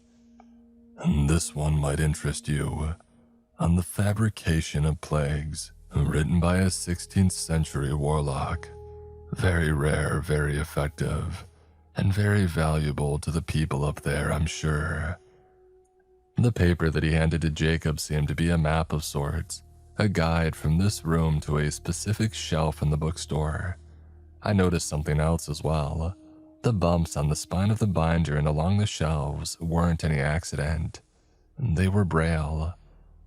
"I understand why you wanted us to bring you the girl," Jacob commented as he pocketed the paper. "It must be awfully lonely down here. But what about him?" Arthur chuckled. "Would you believe that I actually volunteered to be the bookkeeper? I was 26 and the Great War was on, and we couldn't risk the enemy gaining access to the anomalous places like this one. I thought that I had the stomach for it. I even moved my family in here with me. I thought that one little bookstore couldn't possibly be worse than the battlefields that I had seen in France. But I was wrong." Arthur circled around to me. "Something about this place brought my memories to life. The foes that I had killed, the friends I had lost. I could see them, smell them, hear their screams because in a way, I had brought them in here with me too. And as you all know, there was no escape. Day after day, year after year. It was that sort of torture that drives a man to consider insane possibilities and do awful things, even to the people that he loves. I offered up my wife and child to any power in this accursed place that could free me from my role as a bookkeeper. And you know what? Something answered. Its promise was a trap. I should have known better than to imagine that I would ever be allowed to leave. Instead of the bookkeeper, it transformed me into the codex. I know the location of every volume in Weeping Tree books, and yet I cannot read a single one." Arthur removed his hat, revealing a pair of black pits where his eyes had once been. "I'm sure you've got quite a lovely set of peepers yourself, lad. You two, hold him. I don't want us struggling to damage those lovely green eyes." Jacob and the redhead moved to grip my arms, and then everything seemed to happen at once. Amy grabbed a binder, chucked it at the girl in glasses, and bolted. The girl in glasses fired her pistol. Her shot went wide and hit the thing that had once been Arthur Lane Mackle in the gut. A viscous black liquid, like ink, oozed from his wound onto the tile. But the codex barely seemed to notice. He was focused on me and acquiring the pair of eyes that he had been promised. Before the girl in glasses could reestablish her aim, I dashed in the opposite direction from Amy. It would be harder to catch both of us, I figured, and eventually I could circle back around, provided of course that I didn't get lost or caught. The codex might not have been able to see, but my running footsteps were enough for him to pinpoint my location. He, Jacob, and the girl in glasses were hot on my heels. Only the redhead appeared to have gone after Amy. Another shot rang out, punching a hole in a binder just beside my left leg. I had gotten lucky 2 times, but I doubted that there would be a third. I was raising my arms to surrender when a shriek made me spin around. The codex had snapped the neck of the girl with glasses, and now it was turning on Jacob, pinning him to the shelves with one hand and reaching toward his face with the other. I looked away in time to avoid witnessing what he did, but I couldn't blot out the fleshy sound of an eyeball being plucked from its socket. And then another. The codex had no intention of helping me or Jacob, I realized. All it wanted was its sight restored and a fellow prisoner with whom to pass the time. The terrible knowledge that he had promised to Dr. Balash's students had never been anything more than a distraction. Behind me, the codex was laughing, a dry, rasping sound that couldn't entirely drown out Jacob's agonized groans. "The colors, they're so beautiful." I ran through the endless aisles, shouting Amy's name. The only response was the echoing footsteps of the codex, approaching faster and faster behind me. I swerved left and right, hoping to lose him, but it was hopeless. This labyrinth was his domain, and I could no longer even guess in which direction the stairs might lie. A hand shot out from the next aisle. Amy pushed me up against the shelves and pressed a finger to my lips.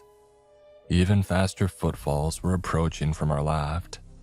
"You little," the redhead roared. "Get back here." He charged right past us and then stopped dead. He had come face to face with the codex. There were sounds of a scuffle of fists and boots connecting with flesh. It ended with a strangled cry. Amy was already pulling me in the opposite direction. "I found something," she whispered. "Come on." Another right, another left, and then I saw it. A torn-off yellow cable dangling from a shaft in the wall. I thought back to Anna, the bookkeeper who had first placed the cables into her final torn-out journal entry. She hadn't been following the yellow cable to the exit. She had been following it to the codex, hoping that, even as a captive of the bookstore himself, he might know a way out. It was possible that I really hadn't imagined the sensation of something breathing at the other end of the narrow tunnel during my own escape attempt. He might have been there all along, waiting eagerly for another chance to steal a pair of eyes. "I know where this leads," I told Amy, "but I should probably go first, just in case." We took one last look around the black and white maze of Weeping Tree Books, a record room. The quiet was unsettling. Where had the codex gone? Was he still busy with what was left of Jacob and his crew? I heaved myself up the cable and into the claustrophobic space, which was about as wide around as an air duct. Dragging myself forward into the dark with a single arm outstretched, I felt like a foolhardy caver. What would I do if I got stuck or if the space closed in around me? I bent around a spine-cracking corner and finally saw light at the end of the tunnel. I recognized the room ahead and those 3 innocent victims as freshly dead as if Arthur Mackle had killed them only a few minutes before. As I scrambled free of the narrow space, I could hear Amy still struggling in the tunnel behind me. I warned her not to look too closely at the room that she was about to see.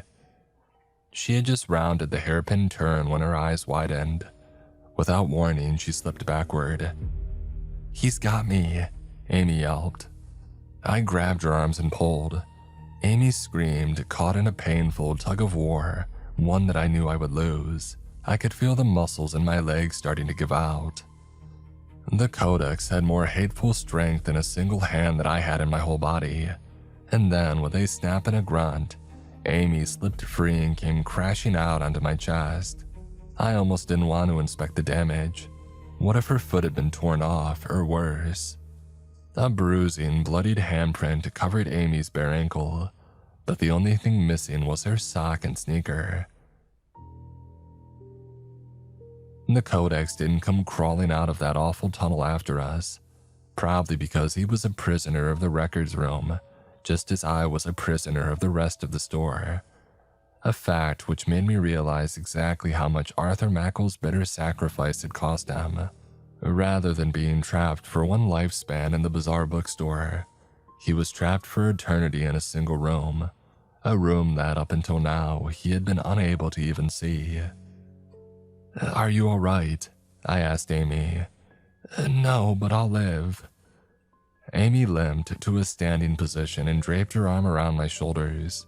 Side by side, we limped back to the front desk of Weeping Tree Books.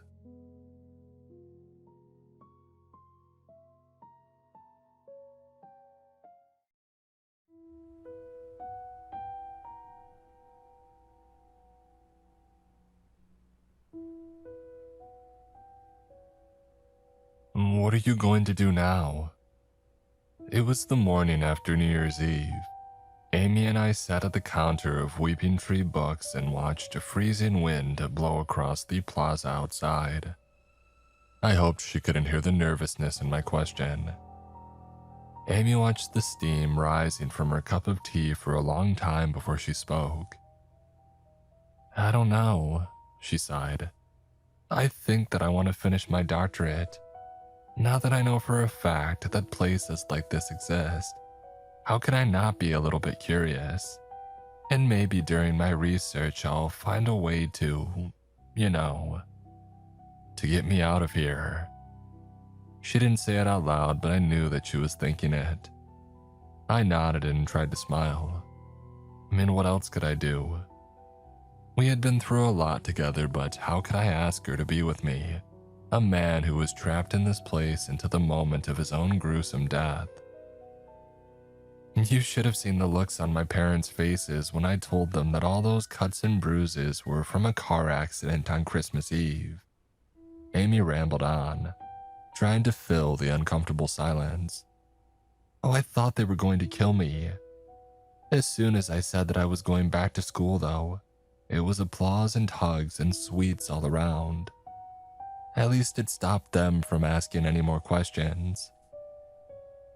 I could see her point. I hated to think how the Way family would react if they discovered that the bookstore across from their restaurant was an ugly gash in the laws of physics. As far as they or anybody else knew, Weeping Tree Books was a normal store and I was a normal employee, albeit one with very odd hours. Giving others more information than that was dangerous for them, and for me. I had taken that risk with Amy already and it had almost gotten us both killed. The knowledge of Amy's imminent departure hung over our conversation like a toxic cloud. For the first time that winter, we both seemed glad when it was time for her to return to the restaurant. I gave her a rushed and awkward hug goodbye, and I watched through the display window as she trudged back across the plaza, her face stuffed into her scarf to avoid the roaring wind. As cold as it looked, I would have given anything to be out there with her. The last time that I had tried to escape from Weeping Tree Books, a slowly tightening corridor had nearly squeezed the life from me. I had been grateful just to get back to the front of the store with my life. I had accepted my fate. But then I met Amy. There had to be a way out. I couldn't just accept spending the rest of my life here, could I? It was an odd winter. I watched a slush drip from the branches of the willow tree in the courtyard outside, daydreaming of an escape. The store was quiet. The only customers were 2 or 3 who I had come to identify as regulars. Esme, the cheerful blonde child who had threatened to kill with a knife on my first day. A young woman in thick glasses and a black turtleneck sweater who never spoke. And a guy that I had come to identify as a Mothball Man. With his blue, pinstriped suit and slicked back hair, he reminded me of a local news anchor, but he had this smell to him. It reminded me of dissection day in science class, or the stuff that was used to keep bugs away from clothes.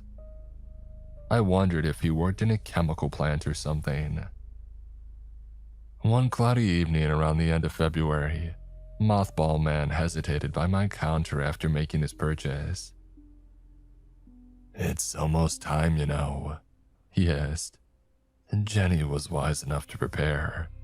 I hope you will be too." Mothball Man's voice was wispy and desiccated. It didn't match his burly frame at all, but that wasn't what chilled my blood. It was the fact that he had mentioned my mother's name. She had been the bookkeeper at Weeping Tree before me, but apart from a few notes that I found behind the employees-only door, I had nothing left from her. No clue of how she had survived for so long in this place. Mothball Man slid a business card across the counter to me. "Lars Heerhoven," it read. "Pesticide specialist." "Oh, they're coming soon." Lars's wheezy voice grew even softer. His eyes darted along the bookshelves. "Can't you feel it?" I glanced up to ask what he meant, but the bell above the door was already ringing as Lars walked out into the deepening night. I scratched my head. I had learned not to focus too much on what the customers said. Insane rambling, lies, and knowledge that I would have been better off without. I was used to all of it, but this was the first time that a customer had tried to sell me something. "They're coming. Can't you feel it?" And what the hell had he been talking about? As I began to close up, I heard laughter from the self-help section. I sighed, and it would probably go on for hours, but by now I knew better than to peek around the corner to see what was so funny. The following morning, I had another unusual experience, one that I might have brushed off if it hadn't been for Mothball Man's warning. While shelving some photo collections from a war that didn't seem to have happened yet, I had to rearrange some older albums on the shelves. As I did so, I saw something squirming between the pages. Against my better judgment, I flipped through the book, trying to find it again. It looked like some sort of hairy black and yellow worm, but when I leaned in close, it coiled up like a striking snake. I realized that the things that I had taken for hairs could just as easily have been spines, and that what had looked like a hollow, pit-like mouth was actually lined with thousands of tiny teeth. Whatever the thing was, it had been gnawing tunnels through all those gritty black and white photos. Disgusted, I slammed the thick volume shut, but I didn't hear the satisfying crunch that I was expecting. When I reopened the page that I had left, the weird little critter was gone. That night, I dreamed about Lars Heerhoven, the guy that I had come to know as Mothball Man. We were standing on bare concrete in some vast, dark space. There was a circle of light around us, but I couldn't see what was casting it. Lars approached me with a grim smile. In his hand was a small box about the size of an alarm clock. "Only scatter it around what you want to keep. There isn't much time," Lars repeated. "And after tonight, I won't be back. So what do you say?" I asked Lars what he wanted in return. He laughed and unbuttoned his suit. Underneath, his skin was leathery and mummified. 2 years. How does that sound?" he rasped. "Without my help, you won't even last another week." Lars took a step closer.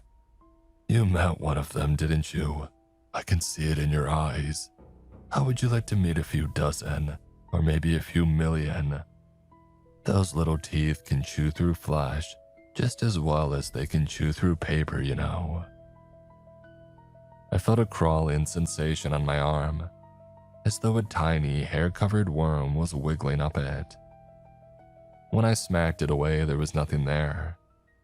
It finally dawned on me that I was dreaming, but slapping myself awake wasn't going to cut it.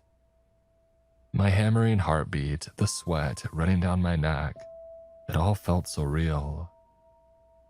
I glanced at my arm. There was a spot of blood where my hand had grazed it, as though I had crushed a mosquito there. "What do you say?" Lars repeated. Before I realized what was happening, he reached out from my open wound with an empty file in his hand.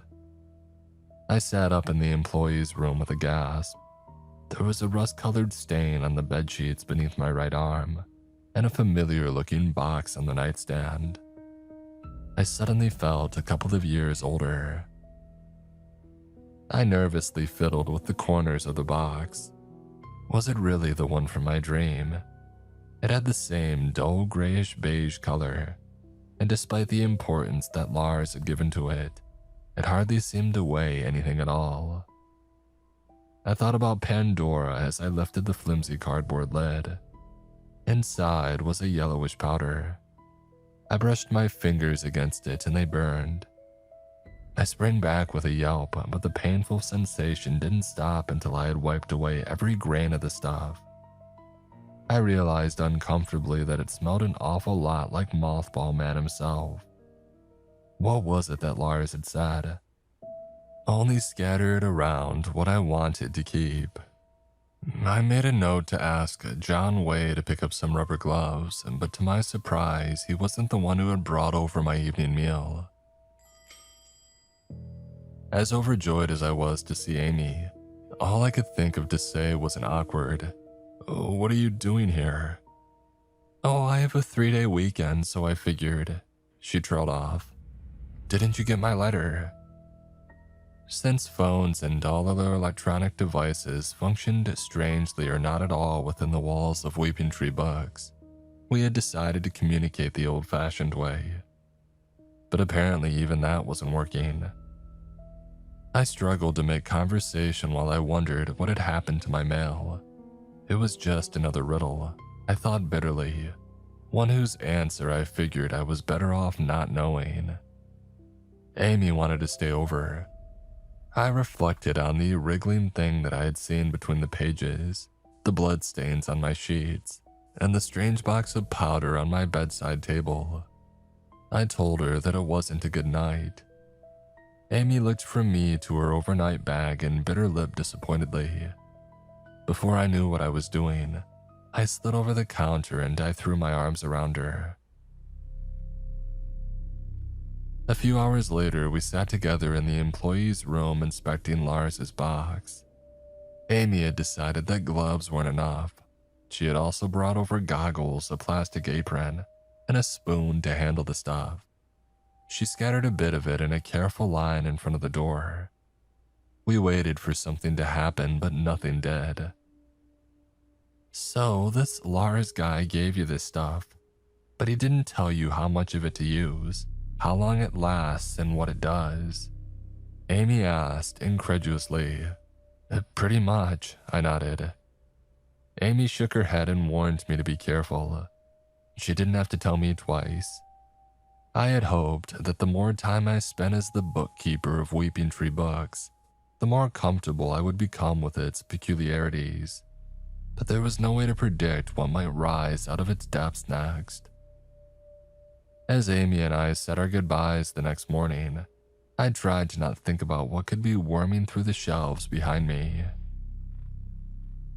Around noon, a delivery arrived.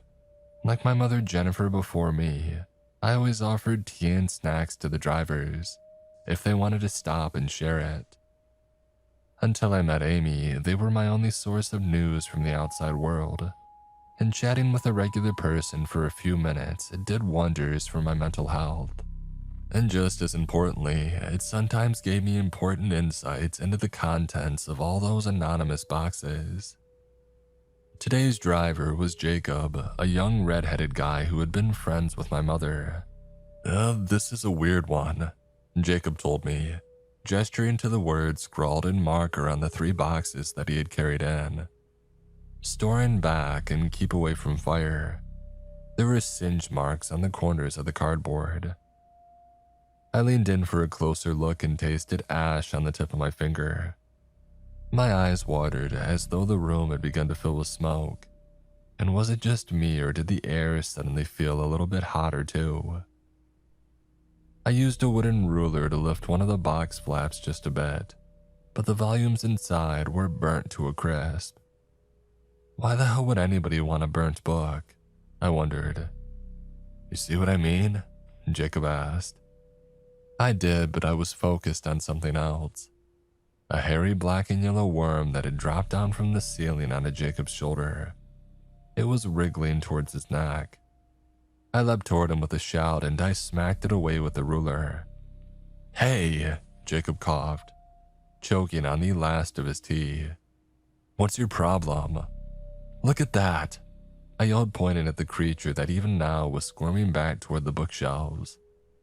Jacob gave me an odd look. Dude, there's nothing there.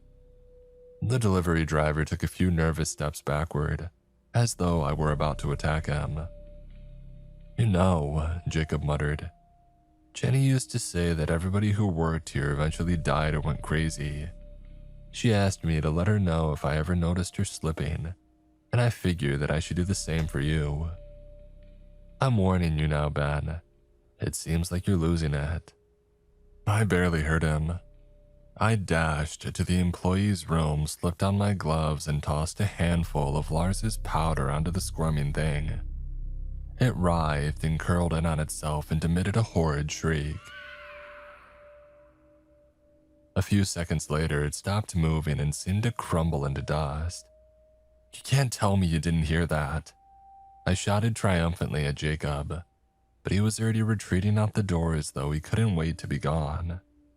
As if to prove to myself that I wasn't insane, I began pulling books from the nearest shelf and flipping through them like, well, a crazy person. At last, I found what I was looking for. A series of pages that had been tunneled through by a pair of fat yellow and black worms. I gave them the same powder treatment as the one that had fallen onto Jacob, then returned to the trolley that the delivery driver had left. Store and back, the label read. I scratched my head.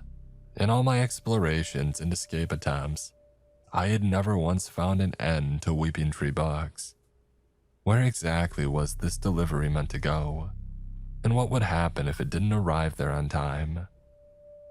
There were books in the store that released dangerous spirits after sunset, others that reacted to the phases of the moon or changed based on the person reading them, and those were just a few of the less dangerous oddities.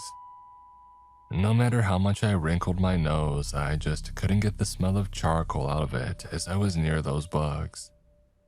Were they going to burst into flames if I didn't get them into place on time? Or did they contain the spirits of those who had died in some terrible fire, eager to spread their pain to the living? Either way, I didn't want to be around them for a second longer than I had to be.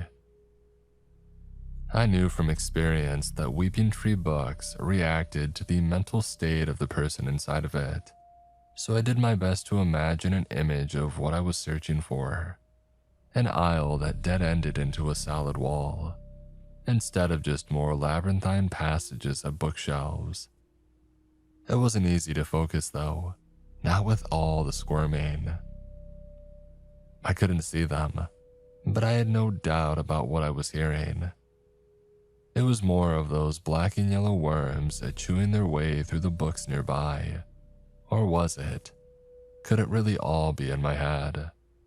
Maybe Jacob had been right. Maybe after all the unnatural experiences that I had had at Weeping Tree Books, I was finally losing my mind. Either way, I was grateful that I had brought Lars's powder with me. It felt like a sort of talisman, and in a place like this, you wanted all the talismans that you could get. And maybe it was the claustrophobically low wooden ceiling and narrow aisles. Maybe it was the dim, cobwebby lights placed just far enough apart to create pools of shadow. Maybe it was the quiet that wasn't really quiet, just a stuffiness that muffled the scuffles, groans, and lonely footsteps that echoed through endless shelves. I glanced down at the red wire that ran along the floor, another talisman. One of the previous bookkeepers had installed it, and it showed the only true way back to the store entrance once the shelves began to change. If I wanted to continue straight forward, however, I was going to have to leave it behind. I knelt down, looped some wire of my own around it, and I kept walking.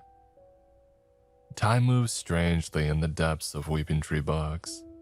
Minutes could seem to last for hours, or hours could pass by in minutes sometimes. I was afraid that I would return to the front desk and find that a decade had gone by during my absence. The unraveling of the wire at my side was the only way to be sure that time was passing at all. I slowly became aware of another sound, one with a slightly deeper pitch than the movements of the worms that I was sure I could still hear in the background. A sort of crunching. It was coming from somewhere up ahead, somewhere beyond where the lights seemed to simply end. I sighed and slipped on my headlamp. The roll of wire whirred. I was getting close to its end, and there was no guessing how far the dark aisle stretched on. I would reach the back wall before my lifeline ran out, I told myself, and I tried to believe it. That crunching noise was more intense up close. It reminded me of a Bible verse that I had heard somewhere, something about darkness and gnashing of teeth. But if that was the case, I wondered, then why did it sound as loud as a trash compactor? I was beginning to notice a smell too. A noxious blend of wood pulp, hot plastic, and spilled ink. I looked back over my shoulder. That last light seemed horribly far away. At last, I caught sight of a wall at the end of the aisle. It was just another ordinary floor-to-ceiling bookshelf, but it seemed to waver, as though I were seeing it through a heat mirage. It wasn't impossible, I figured. The air had been getting hotter and more humid with every step that I took. Wondering whether I was somehow above the bookstore's antiquated heating system, I pushed my trolley further forward. "Keep away from fire," the warning label said. Did that apply to heat as well? Soon the floor was soggy beneath my feet. Most of the titles nearby were invisible beneath a thick layer of black sludge that I assumed to be mold. I still had no idea what was causing the weird ripple effect on the wall before me. Just a few more steps, I told myself. After that, I could dump these boxes and never set foot in this nasty place again. The wheels of the trolley rolled a little faster. My feet inclined as though the floor had suddenly tilted forward. And then the wall up ahead opened wide. Wall was the wrong word for it. I could see that clearly now. Mouth would have been far more accurate. Its teeth were hardback and leather-bound.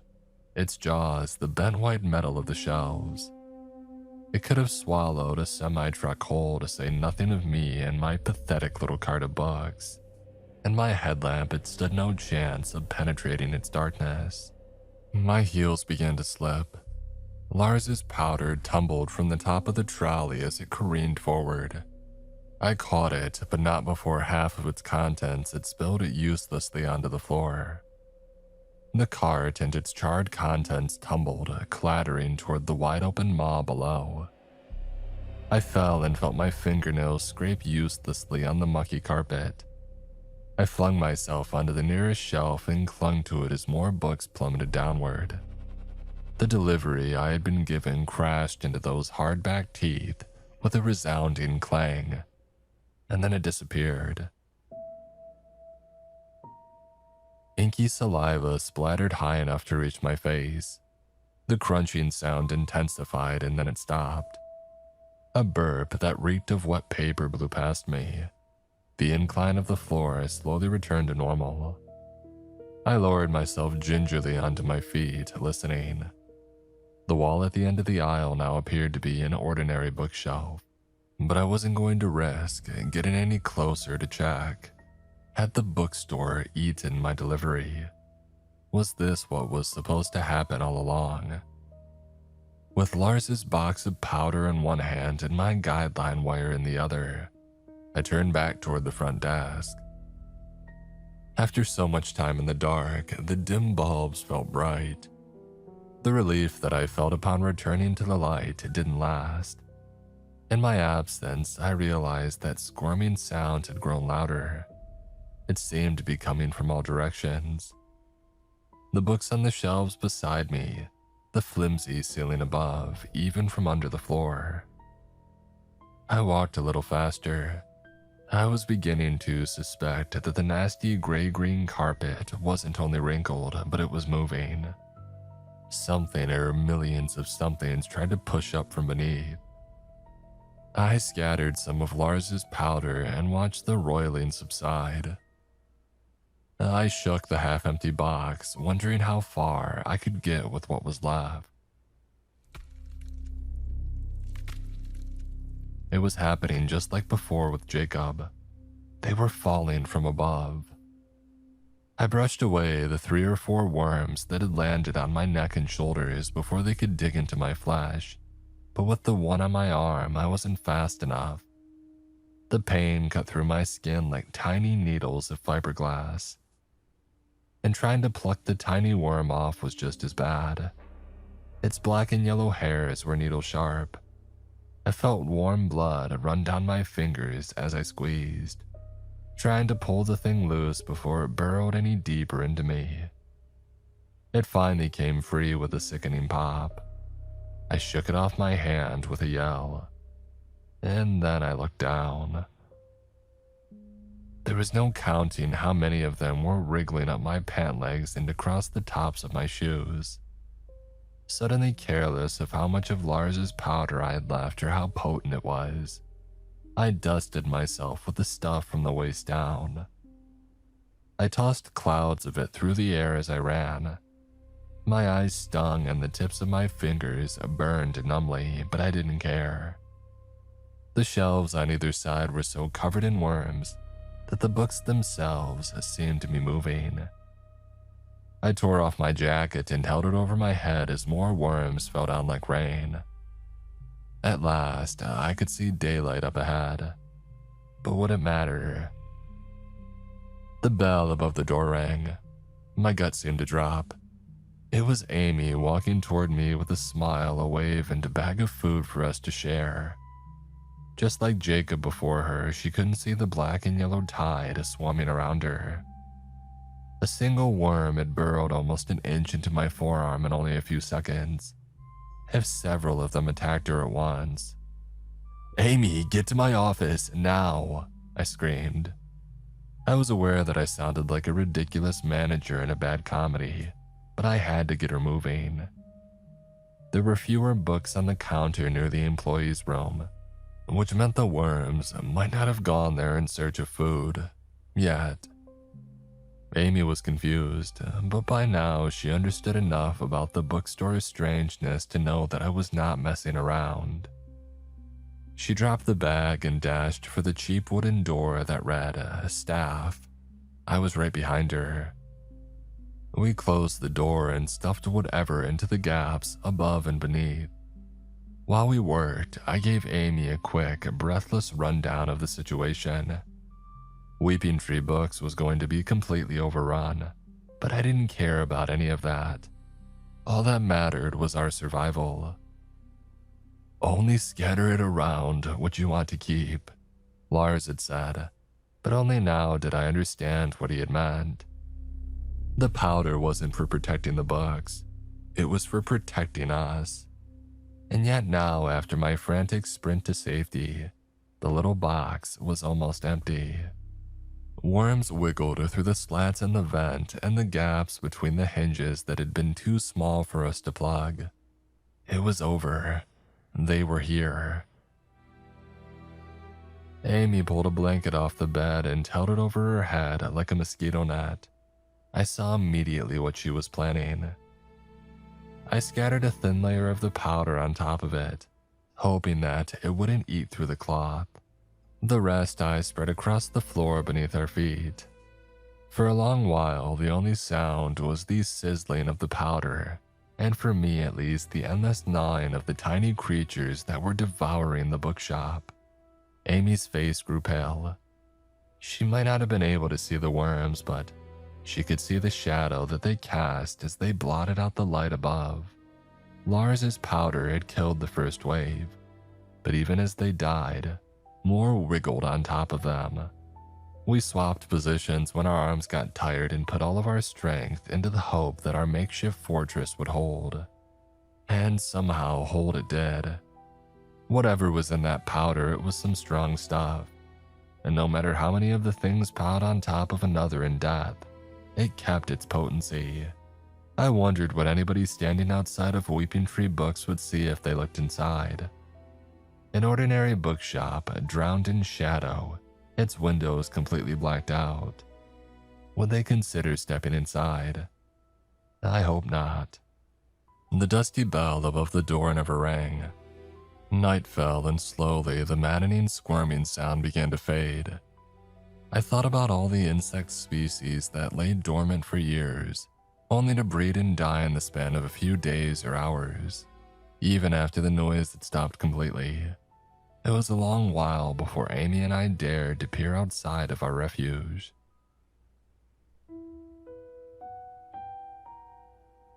The only sign of those squirming yellow and black horrors was the devastation that they had left behind. Everything from the carpet to the cheap plywood furniture was chewed to pieces. Tunnels had been bored through the door, the walls, even my cheap bedside lamp. I didn't even want to imagine the bookstore outside. A new fear, one that had nothing to do with a plague of worms, swept over me. Oh, how would some of Weeping Tree's more difficult clients react to the news that their orders had been destroyed? I was still wondering how to break the news when I realized how warm it had suddenly gotten.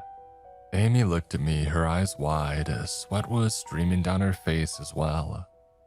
We tugged at her clothes, trying to put some air between our skin and the soaked-through fabric, but it was useless. The air itself felt too hot and humid to breathe. In a matter of minutes, the tiny room where I had spent my life as bookkeeper had become a sweltering sauna. The smoky smell emanating from the vent reminded me of something. The books that these stores seemed to have consumed earlier. Was the Weeping Tree Books purging itself? Was it somehow aware of the infestation that had taken hold within it? And if so, what did that mean for us? The floor lurched beneath my feet. Amy screamed. I crashed into the pit-ridden mirror where my mother had hung my baby picture, back when she was the bookkeeper. A deep rumble shook the room. I was used to the sounds of the store rearranging itself, but this was different. It was like Weeping Tree Books was capsizing, sinking into the depths of some black sea beyond space and time. And somewhere those dark fires continued to burn. Lamps and light fixtures shattered as Amy and I tumbled onto the upside ceiling. With another groan of crunching metal, we rolled back down the opposite wall. The weakened frame of the bed crumpled when it hit the ground. Amy and I climbed to our feet, coughing from the dust, the heat, and the remains of Lars's powder. Slowly, the unbearable warmth began to subside. The store beyond the door was pitch dark. My headlamp had disappeared in all the chaos, but I nudged the door open anyway. I needed to know what was going on out there. Against my better judgment, I reached up and used the circuit breaker to switch on the overhead lights. Weeping Tree Books looked exactly as it had that morning, prior to the invasion. There wasn't a single page out of place, although I did notice that the selection of books nearby was completely different than I remembered. It was as though the store had shed a damaged husk and regenerated itself. Was this why, despite the efforts of some of the previous bookkeepers, it could never truly be destroyed? Amy appeared in the doorway behind me, rubbing sleep from her eyes. I wondered what time it was and then realized that it probably didn't matter. It also occurred to me that I should probably turn the lights back off. I didn't want anything lurking in the pitch black darkness to think that we were open for business. I unlaced my dust-covered fingers with Amy's own and turned back toward the ruins of the employee's room. I hope you've got somebody that you can bill for all this, Amy murmured, taking in the chaos around her. I thought of Osgood Mosby, the bookstore's smug little lawyer, and smiled. I had a few ideas about how to redecorate the place.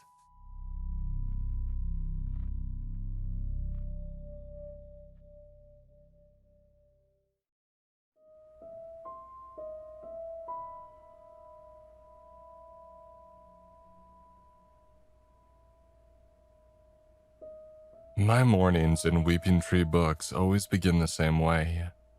I roll out of my queen-sized feather bed in the employee's room, start the coffee maker, and fry some bacon and eggs on the electric griddle. I sit down in the wing-backed armchair in the corner, open up a book, and have breakfast while I wait for the screams to subside. And they usually do around sunrise. I used to eat my meals at the front desk, but after a while I realized that watching the world go by through the display window only caused me pain. I would never be able to stand in that plaza beneath the willow tree. I would never be able to look up at the sky and feel the warm sun on my face. I would never be able to leave Weeping Tree Books. After the fire, the law firm that manages the bookstore's finances refurnished the employee's room. It was a lot more comfortable after the remodel, but there was no escaping the truth. Weeping Tree Books was my prison, and one day it would be my tomb. In the bright May sunshine outside, I could see a business owner on his way to the accounting firm next door, a single mom chatting with a nail stylist from the salon, and a line of construction workers getting some badly needed food at the Chinese restaurant across the plaza. These people had their problems, no doubt, but they were rational ones, not like the problems of Elizabeth, who had been screaming outside my door. Last Tuesday, a girl came into Weeping Tree Books and stopped uncertainly in front of my desk. Her auburn hair was a mess. There were dark circles under her eyes, and the cuffs of her oversized jacket had begun to fray. I had a feeling that she had been pulling at their strings obsessively. Elizabeth was the name stitched into the work uniform that she wore underneath. Even before she opened her mouth, I was worried about her, worried about what might have brought her to my shop. She asked where the self-help section was. I told her that we didn't have one, which was a lie, and that she was unlikely to find any books on the subject here, which was even more untrue. I had hoped that my answer would make her turn around and leave, but instead she just bit her lip and headed into the stacks. I had physically tried to stop customers before. The bookstore didn't like that, not at all, so I had no choice but to let Elizabeth go. I wondered if she noticed how the aisle that she was walking down was much longer than it should have been. From where she was standing, the display window would have appeared postage stamp small if she had turned around to look, but she never did. And whatever she had come here for, she was intent on finding it, and Weeping Tree Books would make sure that she did. Rather than a random walk-in from the street or some dangerous denizen of the supernatural, Elizabeth was likely the sort of customer who had heard rumors about the store, or read some anonymous post online about the knowledge that it contained. Weeping Tree Books held secrets with the power to change a life, or destroy it. I grabbed a cart and I headed after her. I told myself that I wasn't snooping. I was just getting some new items for the display window, and I was almost able to believe it. Elizabeth turned down a passage to my left. Keeping her in the corner of my eye, I began to stack the trolley with summer thriller novels. I tried to avoid the true crime section. A lot of it hadn't happened yet. Elizabeth stood wide-eyed in front of a wall of self-help volumes that hadn't been there the night before. She took down a guide called Dark Reflections, Coming Face to Face with Your Own Worst Self. The hair on the back of my neck stood up. I had never heard of the book before. but something told me that this was going to be a bad one. A warning rose in my throat, but before I could think of a way to distract her, Elizabeth had opened up to the table of contents. She bit her lip again as she read, completely focused on a way to get free from the part of herself that hurt.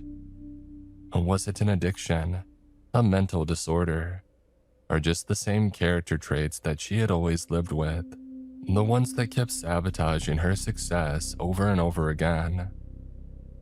I wasn't sure, but whatever it was slowly taking shape in front of her.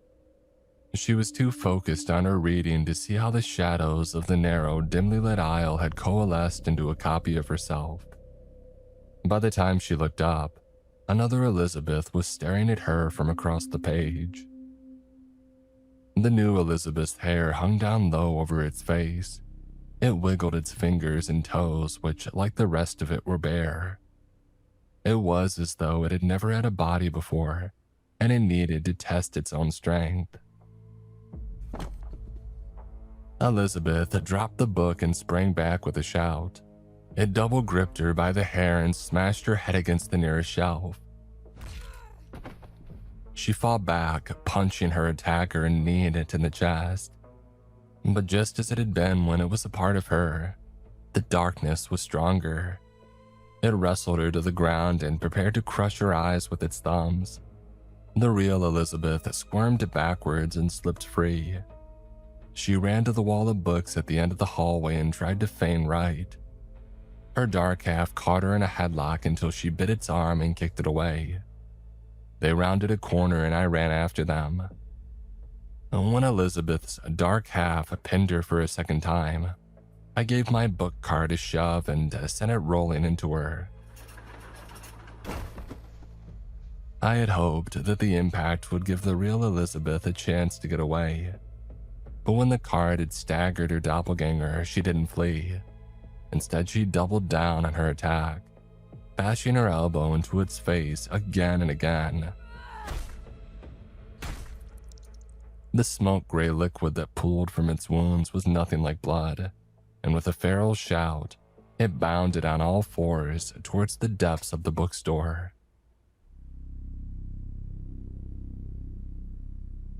Elizabeth shot me an angry glare, and at last I understood that she didn't want to escape. She meant for this to end here one way or another. Without another word, she chased after her double. I, meanwhile, returned to my cart. I picked up the copy of Dark Reflections from where it had fallen on the floor. If I squinted, I could almost see a razor-thin smile forming in the air in front of me. I shuddered and reshelved it as quickly as possible. I didn't see who won the fight, but I do know that neither of them survived. The grisly duel plays out again each night. The same high-pitched shrieks and wild blows, rampaging through the store until dawn. I try to stay out of their way. I don't like to think what might happen if both sides of Elizabeth looked up from their struggle to find a living, flesh-and-blood target for all that hate. Eliza and Beth locked forever in a death or death struggle. I wrote that line in a letter to my girlfriend Amy, thinking that it would sound clever or funny. But when I thought about their angry screams echoing forever down all these empty aisles, I couldn't bring myself to laugh. After the shrieks finally stopped, I wash my dishes, dress, and leave the employee's room to open the store. As always, I hesitate in the doorway for a long moment before stepping out into the bookshop. The sunlight streaming through the display window banishes most of the horrors that inhabit Weeping Tree Books, but it never quite gets all of them. That morning, everything seemed quiet. There were no swarms of hideous centipedes creeping along the shelves, no ink-blooded horrors leering around the corner of the aisles. I got to work on the first task of the day, which was always the same: preparing special orders for pickup.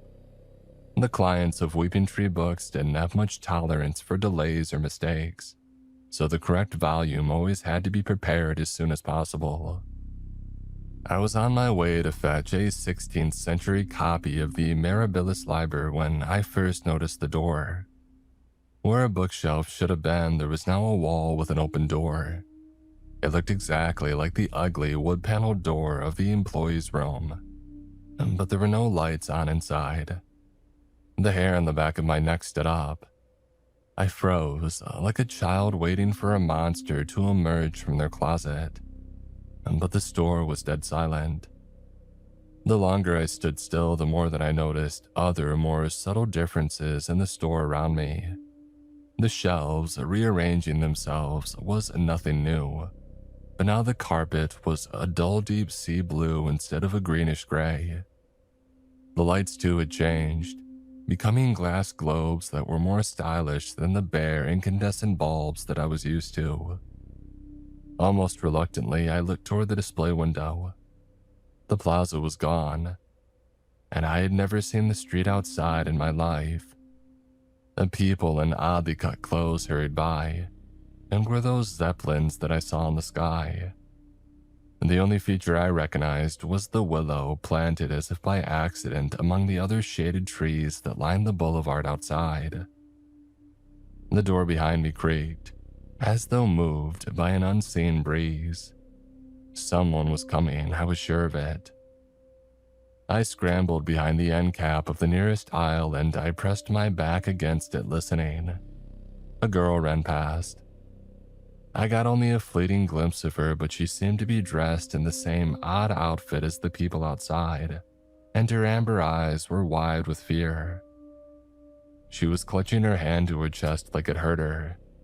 She didn't even look my way as she bolted into the lightless room. I waited a few minutes to make sure that the coast was clear and then returned to what I had been doing. Thankfully, the blue guideline cable was still there and I could follow it to the prophecies section and retrieve my client's order. As I walked, the store slowly returned to the layout that I was used to. The bare yellowish bulbs and the ugly gray-green carpet were back, as well as the plaza outside the display window. With the book in hand, I walked back to the front desk, asking myself if I had done the right thing. I told myself that I had. In places like Weeping Tree Books, speaking first or intervening could be dangerous, even deadly. I felt bad for the girl, whoever she was, but I had my own survival to think about, right?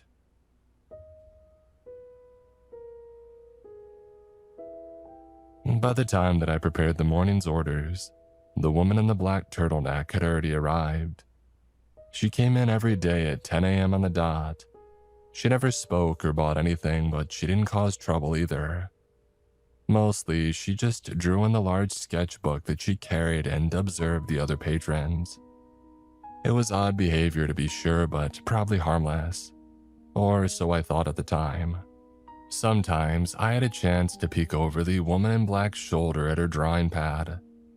I discovered that so far she had drawn the display window, a reading nook, and even my work area behind the desk. I was surprised and maybe a little insulted that she had never asked to draw me as well. Maybe I thought uneasily she had, just without my permission. Maybe she had illustrated me being stalked by hungry monstrosities with limbs too long for their bodies. Maybe she had drawn me being pulled apart by a mob or psychotic, grinning customers. Maybe some of the evil that I had encountered in the bookshop was her fault. I forced myself to stop. With so much time to think, it was easy to descend into obsession and paranoia. My long, lonely months at the bookstore had convinced me that it wasn't safe for anyone to be alone with their own thoughts, especially not in a place like Weeping Tree Books. For all I knew, the woman in the turtleneck sweater was just a hobby artist who liked to draw cozy interior scenes. Even so, her presence in the store always made me feel uneasy, observed somehow. The way she wandered into the depths of the store only to reappear hours later reminded me too much of Jacob, the graduate researcher who had planned to sell the store's deadly knowledge to the highest bidder. He had been looking for books on the creation of plagues. God only knew what the woman in the black turtleneck was after. Without realizing it, I found myself trying to follow her while I shelved new books or took inventory. And that was where the trouble started. After nearly a year as the bookkeeper, I thought I knew most of the entities that appeared in these shallow levels of the bookstore. Entities like the Burning Man, a former bookkeeper who had tried to set fire to the store to escape it. Now his spirit was cursed to wander these halls, shrouded in flame. Or there were the mimics, being with no appearance of their own that stole the faces of others. Their inability to blink usually gave them away before they got too close. Usually. Like a well-traveled trucker who knows which route has the worst traffic and which is the quickest in bad weather, I had become accustomed to them. I thought I could afford the distraction of keeping an eye on the woman in the black turtleneck. I was wrong.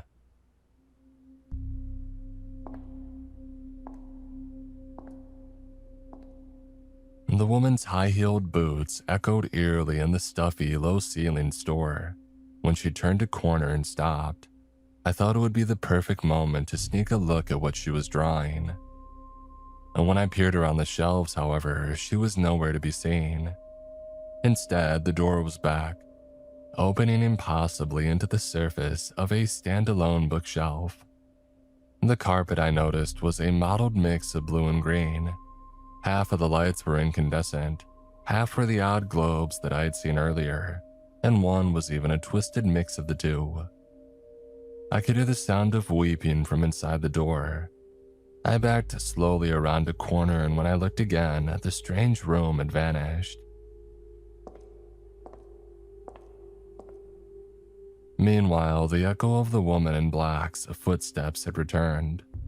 I spotted her in an intersection several aisles down. How had she gotten so far away so quickly? She paused, as though curious about what I would do next. I felt the frustration rise in me. The whole situation was absurd. Why shouldn't I just talk to her? This wasn't some fairy tale hag who would steal my name if I gave it to her, or some sadistic killer who cut out the tongues of anybody who spoke to them. This was just some lady with a sketchbook. "Hey," I waved and smiled. The woman in the black turtleneck glared at me for a full 10 seconds and then kept walking. I don't know why I went after her. Maybe it was just stupid pride. I had spent so much time pondering her presence in the store. I felt like she owed me an explanation. Even more disturbingly, I realized that I had come to think of Weeping Tree Books as my own home turf. And who was she to turn her back on me in my territory? It was like something out of a kid's cartoon. Every time I thought I was getting close, she would appear at the crossing on some other aisle, tantalizingly far away. The longer the chase went on, the harder it was to abandon, even though I knew in the back of my mind that the woman in the black turtleneck was leading me deeper into the bookstore. I made sure to keep the blue guideline cable on the floor in sight, but that was the only exception that I made for my own safety. When the door to that dark room had reappeared, I barely gave it a second glance. I needed to catch the woman in the black turtleneck now.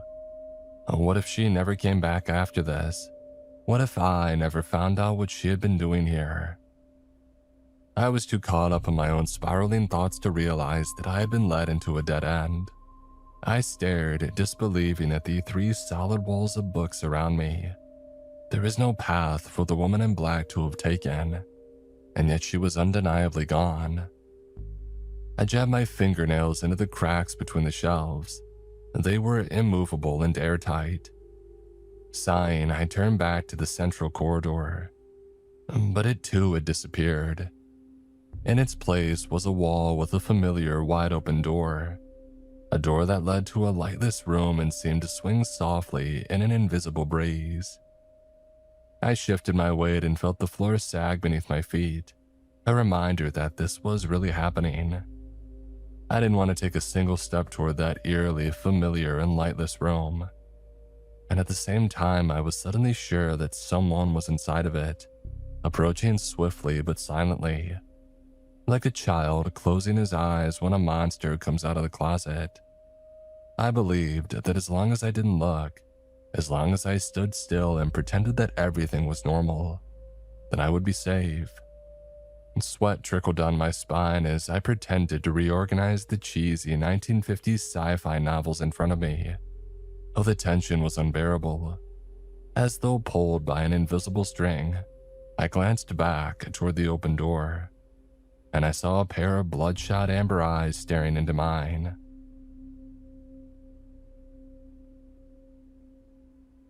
A mummy. That was my first thought. Something out of an old horror movie, embalmed with yellow wrappings. But it wasn't wrapped in linen or gauze. It was covered in pages, thousands of them stuck so tightly to its body that they at first appeared to be its skin. No, not its skin. Her skin. Because what was beneath all of those words and illustration had once undeniably been human. I braced myself for an attack, but instead, the mummified stranger stumbled to her knees and gripped my hand. "Help," she whispered. A page unraveled from her finger and wrapped around mine. Its underside was sticky, rubbery, and oddly warm to the touch. By the time I tried to pull it off, it had already started multiplying, unfolding another sheaf around my palm. I felt a twinge of pain as words and illustrations bloomed across the paper, being written, I realized, in my own blood. The mummified girl's eyes widened, horrified by what she had done. Beneath the wrappings, her face was a mask of guilt and fear as she backed away into the darkness. Meanwhile, the unraveling pages had reached my wrist. I pulled out my lighter, hoping that its flame would block their path. Yet when I singed the yellow paper, it hurt as badly as burning my own skin. I looked around desperately for a solution, barely noticing that both the open door and the mummified stranger had vanished once again. "Hold still," someone said. The woman in the black turtleneck poised a very fancy pen above my arm. Before I could ask what she intended to do, she started drawing. Fat, black droplets like raindrops encircling my bicep. The expanding pages dropped to the floor when the ink had touched them, blackened like withered leaves. In a matter of seconds, the paper that had been fusing with my flashlight crumbled, stained and harmless on the bookstore floor. "Oh, it's a shame," the woman added. "If those pages had kept expanding, you would have been able to read the story of your life on them. At least until they finished draining you." "Who was that?" I mumbled, rubbing my arm. "What? You think our reality is the only one with a bookstore like this one? The only one with a bookkeeper like you?" The woman in the black turtleneck scoffed. "The border between worlds is thin here, as you all know, and sometimes they overlap." Had that girl been a bookkeeper too? One of the unlucky ones who had succumbed to the store before she realized what she had gotten herself into? If things had gone differently, my fate could have been the same as hers. I was so lost in thought that it took me a moment to realize the woman in the black turtleneck was holding out her hand to me. "Sorry about the game of hide and seek. I only wanted to get you back into the right reality before it was too late. My name is Eliza, by the way, and you, young man, must be the bookkeeper." "You know about this place? What it really is, I mean?" I asked, stunned. "You don't think all of your customers are monsters, do you?" Eliza smirked. "Oh, there's knowledge here, and like any knowledge, it can be used for good, or for evil. Personally, I just like what it does to my illustrations." Eliza held up her sketchbook. The most recent drawing was an odd perspective, looking down from the ceiling.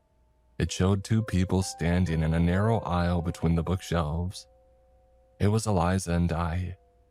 She looked up suddenly, and the figure in her drawing did the same. The unsettling sensation that she was watching me from within the page made me recoil a bit. Eliza chuckled.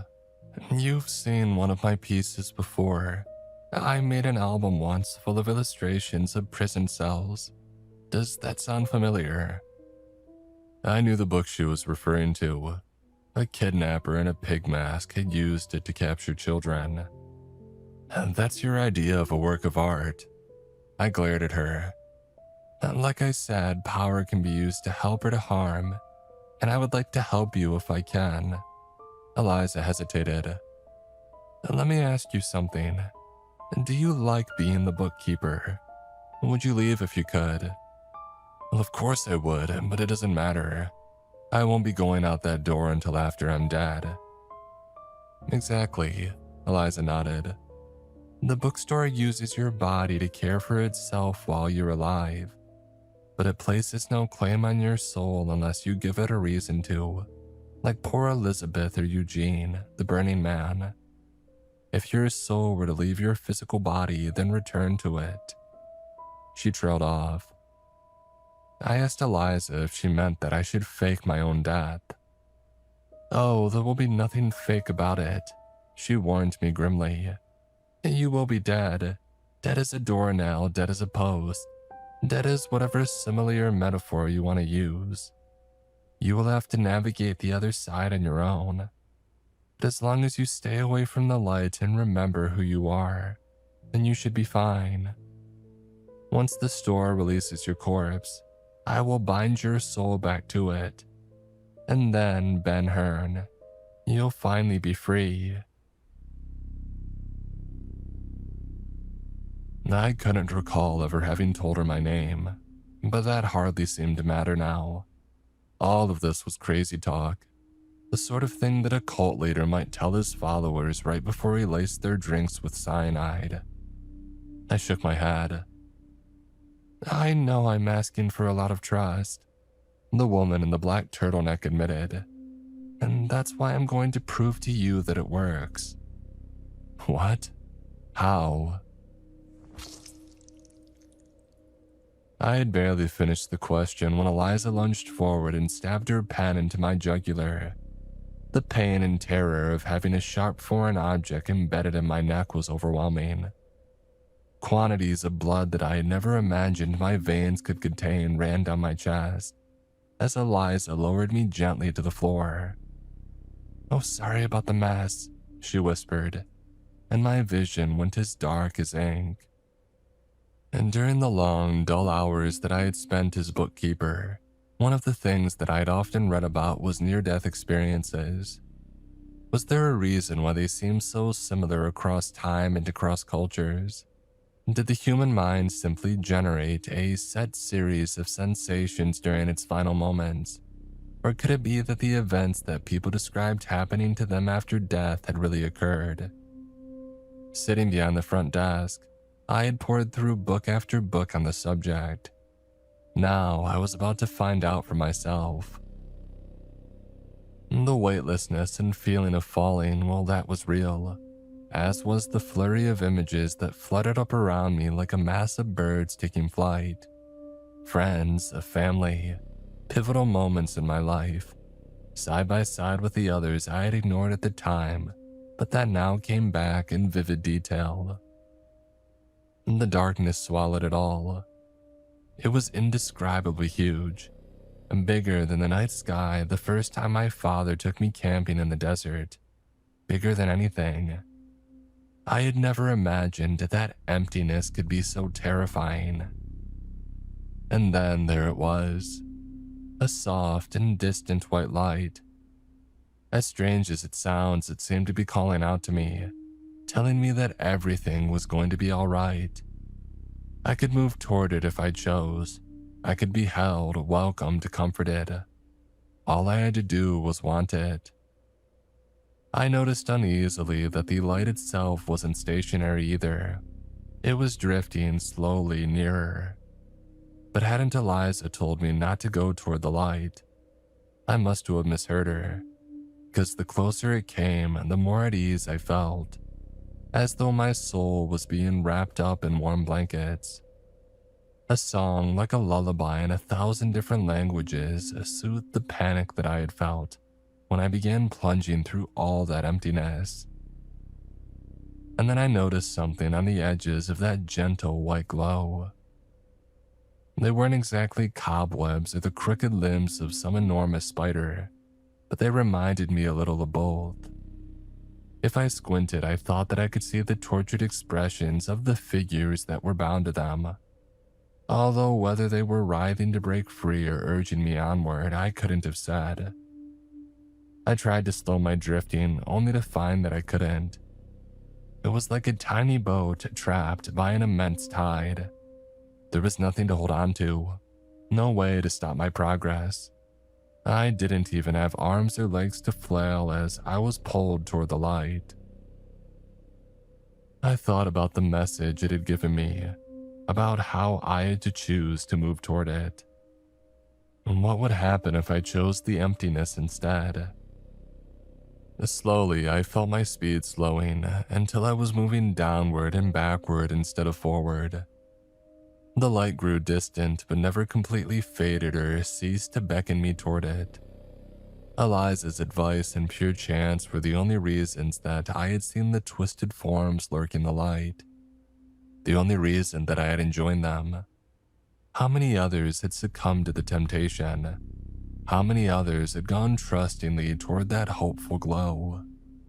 I racked my brain trying to remember what else Eliza had said.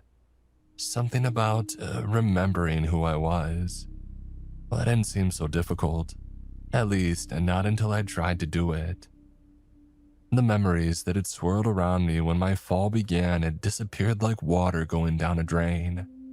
I realized with horror that I couldn't even remember what my father's face looked like. The light far away now seemed to be mocking me. Was this what it was going to be like from now on? An endless plunge through a sightless and soundless eternity, until I lost myself completely. Until I became part of all of this nothing. What had I been doing right before this? Who had I been? That's right, I had been the bookkeeper. I had been trapped in a store and a woman in black had offered me a way out. And then, I winced at the memory of the sharp pen plunging into my neck. And before that, there had been a girl too. A girl named Amy. Her family had run the Chinese restaurant across the plaza. She had saved my life and I had saved hers. She had told me that she would wait for me until I could escape from the bookstore. Hold on, I told myself. Hold on. The harder I focused, the more the darkness around me began to fade. I was no longer falling, but hovering. If I looked down, I could see Eliza dragging my corpse out through the door of Weeping Tree Books and into the center of the plaza. She heaved me onto one of the stone benches surrounding the big willow, and then began drawing a series of strange chalk symbols around it. If I looked up, I could still see the emptiness that I had fallen through and the welcoming light in the distance. It whispered that it wasn't too late. I could still join the chorus of voices within. Now hold on. I forced myself to focus on simple things. The gray rock of the benches, the scratch and pastel colors of Eliza's chalk, the wind through the willow tree, its gnarled roots. From my new out-of-body perspective, the stuff that those roots sank into no longer looked like ordinary dirt at all. Whatever it was, it looked as black and liquid as molten tar. The stuff rippled. There was movement within. A hand emerged from its inky surface. Something was pulling itself free and moving toward my lifeless body. It was vaguely man-shaped. It was so dark that it seemed to consume the light around it. Eliza stopped scrawling symbols and looked up, as though she had sensed that something wasn't quite right. But I was clearly the only one who could see the figure rising from beneath the tree. I willed myself down toward the ground, maneuvering between my own body and the living shadow. it clambered up to its full height. Its arms and fingers seemed a little too stretched, its legs bent in the wrong direction. A tendril wisp of something like smoke connected its head to the black liquid at the base of the tree. It narrowed its all too human, honey brown eyes at me, and then it grabbed me. I had thought that being incorporeal would for some reason make it impossible to feel pain. I was wrong about that. When the thing squeezed, it didn't bruise skin or break bones. Instead, it seemed to be smothering my very self. Everything that made me, well, me, flickered like a flame cut from fresh air. It was going to take whatever energy I had left, and then it was going to take possession of my flesh. My body would awaken when Eliza completed her ritual, but I wouldn't be the one inside of it. I couldn't let it end like this. I had suffered too much and sacrificed too much to let it end like this. The thought made me burn bright with anger, and the dark figure clinging onto me loosened its grip, and then it clenched down again with renewed force. I fed that anger and that righteousness, all of the energy that I had. My attacker dropped me, threw its emaciated hands up to the front of its face, and retreated toward the pool of shadow. My glow continued to intensify, out of control until it had swallowed Eliza, the bookshop square, and even the sky in an endless sea of brightness. It was the last thing that I knew before I opened my real physical eyes.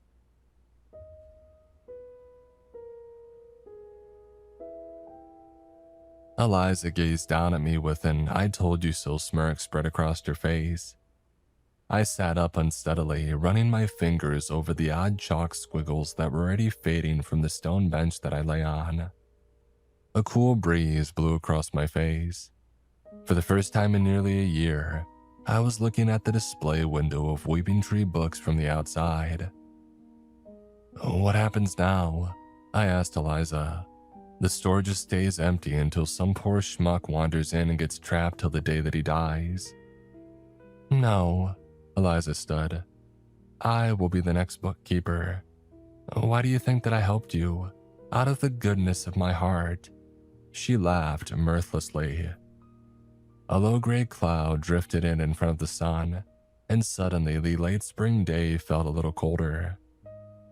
"Oh, I've been around a long time, and this world holds no more secrets for me, and nothing out here can compare to the wonder within those walls." I remembered of a quote from a 300-year-old book that I had flipped through once in the store, one called Paradise Lost. The mind is its own place, and in itself can make a heaven of hell or a hell of heaven. I asked her if she was sure about this. "I brought you back from the dead," she reminded me. "I would like to think I know what I'm doing, wouldn't you?" And she had a point. Wind ruffled her silky brown hair. What was I supposed to do now? Thank her? Offer her a hug or a handshake? Eliza seemed above all of those things somehow ancient and terrible in a way that I hadn't noticed earlier. Before I could decide how to react, she had snatched up her sketchbook and her small black handbag and began walking toward Weeping Tree Books. She stepped through the door without a single look back. I never saw her again. A light rain began to fall. I turned my face toward it and I shut my eyes. I was free. My first call, of course, was to Amy, and my second was to Osgood Mosby, the bookstore's lawyer. He struggled to keep his cool after hearing my voice on the phone. Nothing like this had ever happened before, he admitted, and he supposed that some amount of compensation was in order. It wasn't much, considering what I had been through, but it was a start. Piece by piece, I began to put together a life. I tried to not think about shadowy figures waiting to slip beneath my skin, or the horror of the light that so many people saw in their final moments. I didn't ever want to return to the plaza of Weeping Tree Books. but considering that Amy's parents' restaurant was located there, I didn't have much choice. When I finally did find the strength to go back, however, I was shocked by what I found. There was a for sale sign in the bookstore's display window, and when I peered inside, I saw only an empty, ordinary storefront. Stranger still, the gnarled willow at the center of the plaza had simply vanished. I asked John Way and the beauticians at the nail salon what had happened to it, but none of them could recall there having ever been a tree in the plaza at all. Was Weeping Tree Books gone for good? Maybe Eliza had found a way to seal it off from the sane, rational world. Or maybe it had been sucked back into whatever anomalous space it had come from. I wanted to believe it, but I knew better. I know that somewhere out there on some small town's main street, or in some suburbs, a dying strip mall, there's a bookshop with a willow tree out front. Maybe there's a woman with a black turtleneck sitting inside, taking notes on some old manuscript or sketching her customers while they browse the shelves. I hope so, because if not, if the chair behind that front desk is empty, the next bookkeeper will be whoever walks through the front door. It could be anybody, and maybe even you.